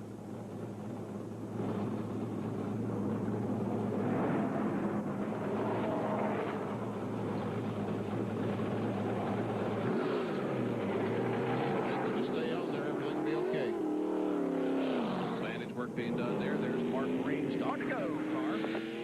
By the way, for those of you wondering, we haven't received any further information from the infield care center on those drivers involved in the incident a moment ago. As soon as we hear something, we'll pass it along to you. They're all being examined. We have spoken with Jimmy Kitchens. The rest are still being examined inside. As soon as we get any more information, we will pass it along as soon as we possibly can. That's 30. So Mark Martin stopped 21. A splash of fuel to be assured he could make it the rest of the way. Mark is now back in about 14th, 15th spot.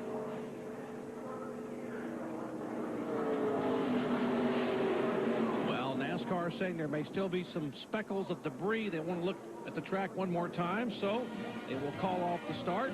And Johnny Norton waves the caution flag. There's some sheet metal still on the racetrack. We'll take a quick break and come back with more live Busch action from Atlanta. They're very happy with. It's running well. It'll be interesting to see if he can hang on not only to the lead, but perhaps maybe even a top 5 finish, and then see where he ends up in the points. His tire is a little older, but he does have better track position. That, of course, the Lysol Ford that we're talking about for Elton Sawyer. Finished 7th at Rockingham, his best finish of the year, 21st at Daytona, 26th last week at Las Vegas. We see Mike Skinner as we go to the prolonged telemetry. We see Mike Skinner in second gear, turning about 44,000 RPMs at 53 miles per hour.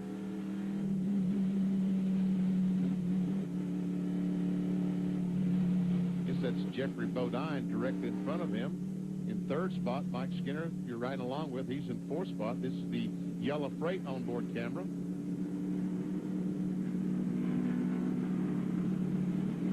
Our leader, as we said, Elton Sawyer. Todd Bodine, the Phillips 66 car, is in second spot. There we see Jeffrey Bodine, the car there. The blue car is in third, and Mike Skinner, we're right along with the fourth place car. Kevin LePage being shown in fifth spot. Getting set for the restart here as they will bring him down for the green flag. Johnny Norton will watch the RPM gauge jump as Mike Skinner will come up through the gearbox. He's laying back, trying to get a run. Now he accelerates. Flag, green flag.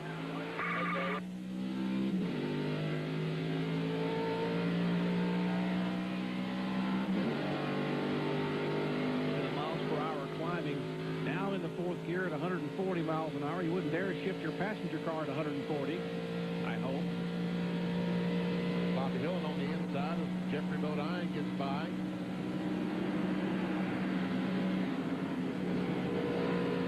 Now full speed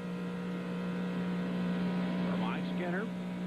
Along telemetry showing you at almost 180 miles an hour. There is Elton Sawyer leading him down.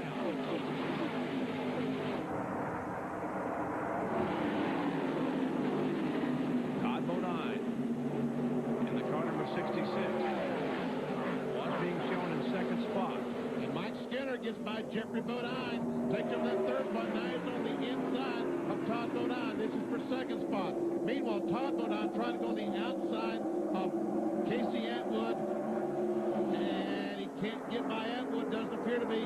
Here comes Skinner on the inside, and that is Gus Wasson, the car number 49, showing 2 laps down. That's the other car up there. So Atwood in the 27 is 2 laps back. The 49 is 2 laps back, and here goes Skinner now on the inside of Wasson. Todd Bodine has no choice except to follow. And here comes Kevin LePage in the 99 car trying to get by Jeffrey Bodine. The 19 car is second. The 66 is third. The 64 is fourth. And the 99, the Brandman car, is in fifth position.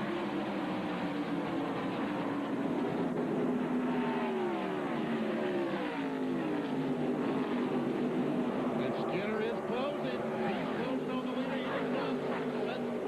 Casey Atwood pulls alongside. He's a couple laps down. He gets by the leader. And here comes Skinner. This is for the lead. Mike Skinner's in-car camera riding along on the Yellow Freight Chevrolet. And he will take the lead from Elton Sawyer. The 27 car still being shown 1 lap down. And Todd Bodine trying to drive up the outside of the second spot. And he will take his spot away.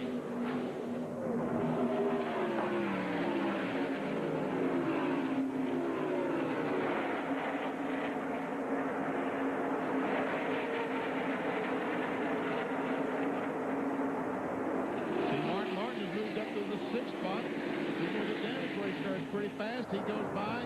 See Dave Blaney, the 93 car. Our pole sitter, he tries to get alongside Mike McLaughlin. That's a battle for the 7th spot.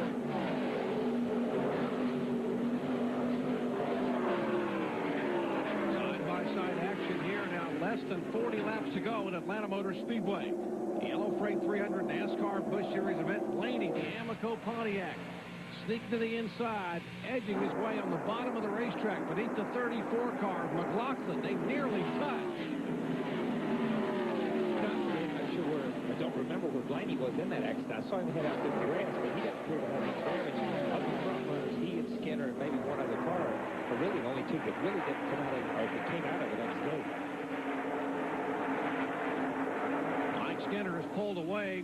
He is our leader. You're watching the battle from the bumper cam now above the 93 and the 34. Blaney and McLaughlin, they are battling side by side for 7th position. And McLaughlin gets that run on the outside. We've seen several times today. That outside lane, you get momentum off the corner and pull away from that guy on the inside.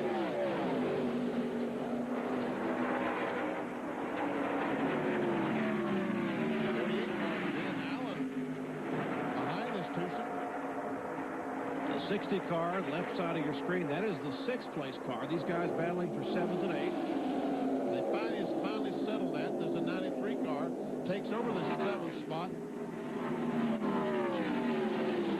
Mark Martin going by the 49 car, Lawson. That's 6th, 7th, and 8th. Flashing by the Lysol car, number 98, of Elton Sawyer. He is the 5th place car.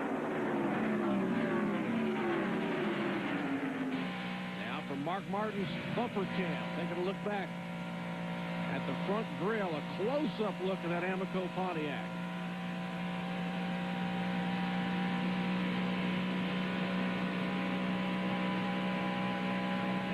Forward from the roof cam of Dave Blaney and see how Mark Martin's car is handling.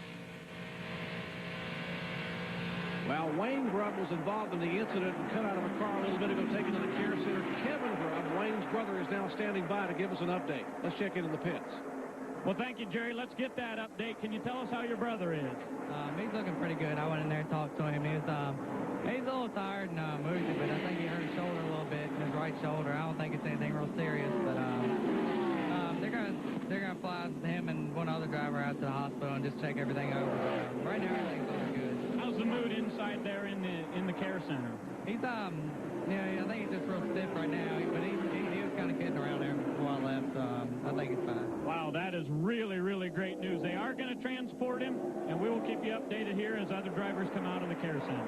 Well, that is wonderful news on Wayne Grubb, that he was awake and alert from his younger brother Kevin. By the way, we also saw Dick Trickle awake and alert and being helped to the care center, but the one everyone was concerned about was Wayne. That is a wonderful.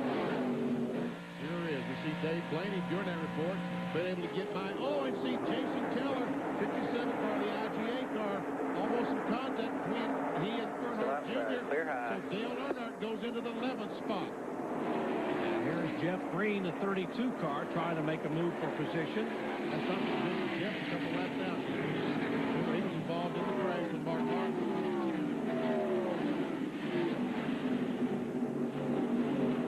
Jeff Green has run so well in that Kleenex car, but involved in a big crash. Mike Skinner in the car number 19, the Yellow Freight Chevrolet, showing the way here in the Yellow Freight 300. Only his 2nd ever Busch Grand National Series start. First one came a week ago at Las Vegas, where he led 12 laps and finished 24th, but he's showing the way here in Atlanta. Back with more in just a moment. Back in Atlanta, you're riding along with our prolonged telemetry at about 178 to 80 miles an hour with our leader, Mike Skinner, the Yellow Freight bumper cam.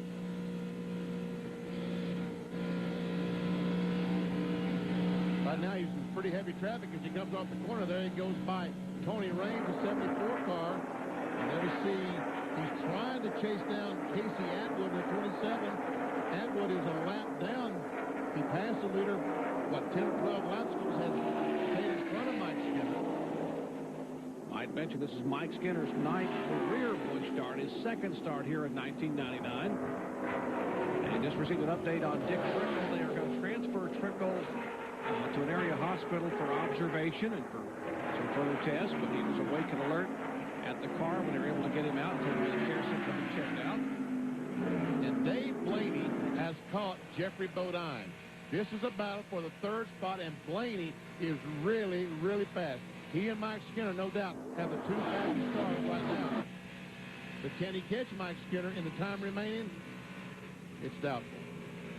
Dave Blaney was our pole sitter to begin the day in the Amoco Pontiac. He led quite a bit in the early part of the race. In fact, led 52 laps early on, making only his 24th career start in Busch competition, dropping for Bill Davis, who owns the Winston Cup car.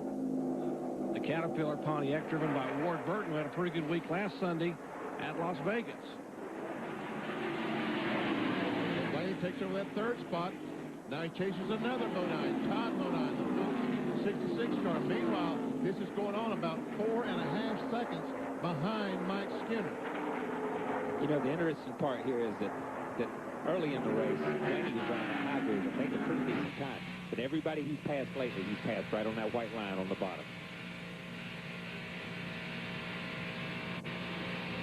He gets a really good run up out of fourth. He goes in low, up the middle of the corner, comes off kind of high, and lets the car just sweep up and gets a run down that front stretch. Here he goes under Todd Bodine for second place. And he'll pull that slide jump, try to pull that slide jump once again, but this time he couldn't do it. And when he couldn't do it, you see Todd Bodine comes back on the outside. Todd Bodine finished 15th in this race a year ago. Now Blaney will take the second spot away and set his sights on Skinner. There's the 3 car.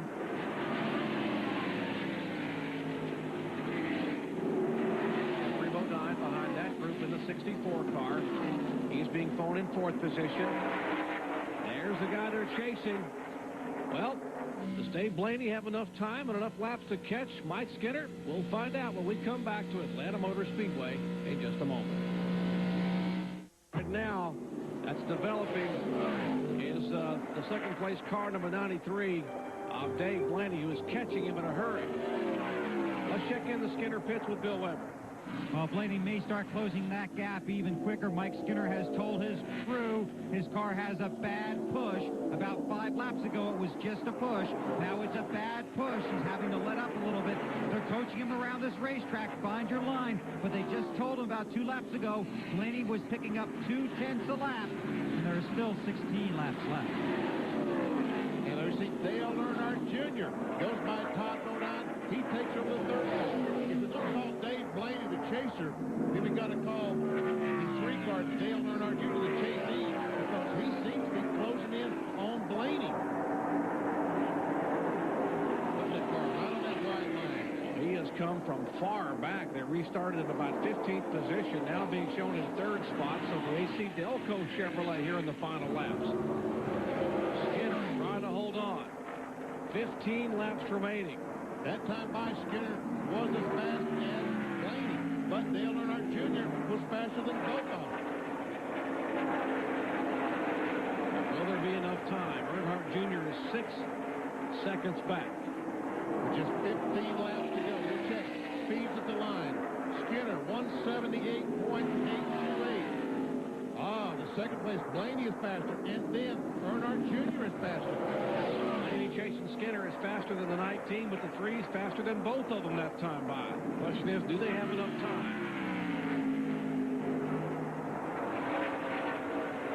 There you see the time difference. 4.1 seconds, 6.0 seconds. Here comes Skinner. We see that push off the corner. Then they go out against that outside wall. You can see from the center of the corner out, Casey just runs straight up off the corner. And Skinner's car must have a, like he said, he's come back and said it's a heavy push, and it is up off the corner. That time he gained a little bit. He also, Mike Skinner, the leader, has the fastest lap. And you see the 1, 2, 3, that's each car. Skinner had the fastest lap, Blaney the second fastest, and Earnhardt Jr. the third fastest lap.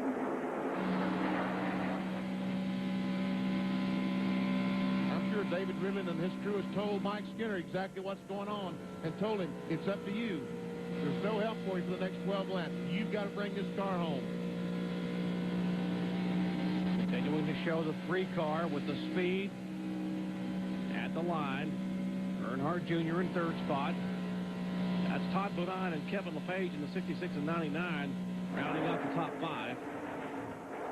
And Casey Atwood, meanwhile, pretty doggone disgusting, Kyle, to have a car we can pull away from the guy that's going to win the race, isn't it? Yeah, it is. You know, these guys have struggled, and obviously it was a battery. It wasn't the alternator that was issuing anything when they changed it. He's come back, he's run good. He's made up 1 lap. Thought he had another one made up. You know, it's disgusting to be in that position where you say, at least I could be racing with him instead of just out here riding around showing him I could do it. It'll be 10 laps to go. This time by, the interval is under 4 seconds. I'm not sure that Blaney's going to have enough time. There comes the 93 car, the pole sitter. Now it's back over 4 seconds. And here's a battle for the 4th spot. Kevin LePage, the 99 car, the red man car, gets on the inside and almost, I started to say took it away, but here comes Todd Bodine on the outside back. And they run side by side very long. Jeffrey Bodine behind them will catch those 2. LePage, the red man Chevrolet, Bill Papillon car, the C.C. Welliver Racing Phillips car of Todd Bodine. And the blue car rider behind him is Jeffrey Bodine, as Jerry talked about. That's 4th and 5th there. There comes Jeffrey. And then Mark Martin. There's Mark Green, the Dr. Pepper car. He's the 50. He's back through. 9th spot. Mike McLaughlin, the 34 car, being shown in that group. 32 of Jeff Green. He mentioned before he's a couple laps down in 17th position. Michael Waltrip, the 21 car, in 12th position. Jeff Green right now, 21 and 50 racing for that 11th spot.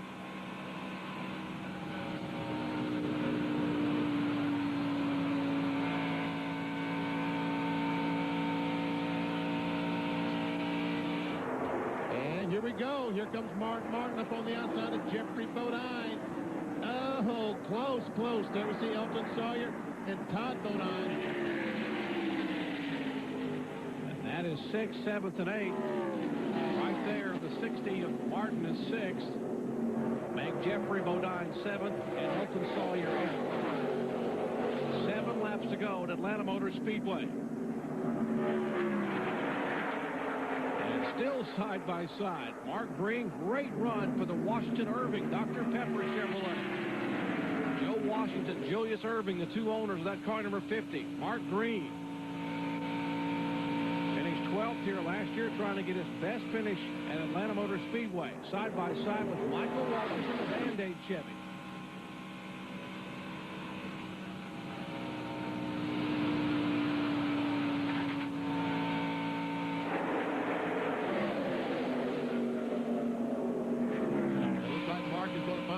The ship and let Michael Waltrip take that spot.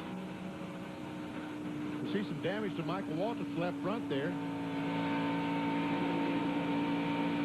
It's got it, and that definitely affects the way this thing drives, but Michael is just driving the wheels off of it right now. He just moves it up to the outside. Just when those things, when the front end starts flapping around like that, you lose the front downforce, and it makes the car push a little bit. Doesn't look like it's doing too bad for Michael right now. They just need to get that. Goes by Mike McLaughlin. Does Michael Waltrip takes over the 10th spot. Battle side by side now for the 5th position. That's Todd Bodine getting a move on the inside by Mark Martin with 4 laps to go.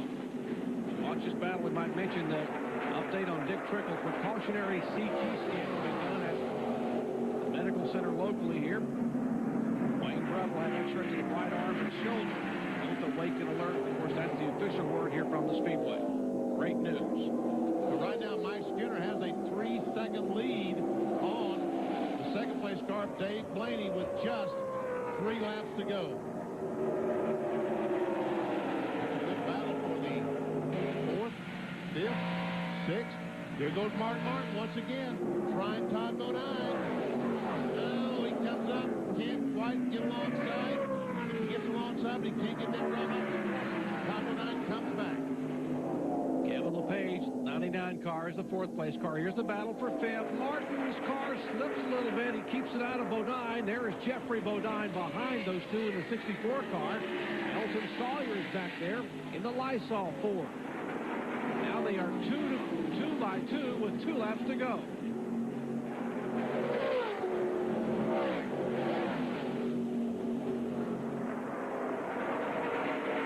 Battle for position on the racetrack. 5th, 6th, 7th, and 8th on your screen. Final lap. White flag has been given to that car. Mike Skinner in the yellow freight Chevrolet. And he still has a 2.5-second lead on Dave Blaney. So these slow cars we see in front of it, Skinner doesn't have to worry about them. All he's got to do is look in the mirror and watch for Blaney. Skinner's best finish in a Busch car came a week ago at Las Vegas. That was 24th. He will improve on today significantly. Out of turn 4, the checkered flag for the yellow freight Chevrolet of Mike Skinner. He takes the victory here at Atlanta Motor Speedway. And here's the battle to the line for position. That is for 5th, 6th, and 7th. And Todd Bodine will nip Mark Martin. Once again, another battle to the line. See, the Glenn Allen car will beat the 50 car of Mark Green to the line. Let's go down to Ray Dunlap. Well, guys, this is the car owner, David Ridley, and I know you were pretty excited at Homestead a couple of years ago when you won with Kevin LePage, but you did it for the sponsor and the race sponsor. That's a heck of a deal. Bill Zollers is here, the president of Yellow Freight Systems. I wonder what he's doing next week at Darlington. He's probably going to be celebrating with you guys this next couple of days. That's great. I tell you what, we're tickled to death. I want to thank Yellow. I want to thank Thermal Zone. I want to thank Pamico and Hoover Chevrolet, Snap-on Tools. All of those folks made it happen for us. TNL Engines. Lloyd, what a motor. How's it feel to be back in Busch Grand National Racing? I tell you what, we're back, and we're back strong. I tell you, we're going to win 4 or 5 of these. That's David Ridling, the car owner of the winner, Mike Skinner. Well, 4 races in 1999, 4 different winners. Mike Skinner gets his first ever Busch Series victory. We'll hear from the winner when we come back to Atlanta Motor Speedway in a moment. Back at Atlanta Motor Speedway, Mike Skinner becomes the 7th different winner at Atlanta Motor Speedway in Busch Series competition in 8 events. Skinner led 72 laps, started 17th today, his 9th Busch Series start. And he is the 87th different driver to win a Busch Series event in the history of the series. He must like it in there. He said, it's too cold outside. I think I'll sit inside this nice, warm race car. Here he comes. He should have stayed in the race car, George. Now let's go down to our McDonald's Winner's Circle interview. Here is Bill Weber. And as you can tell, it's a thrilled Mike Skinner here in Victory Lane. Don't hurt yourself there. Congratulations. Bad knees.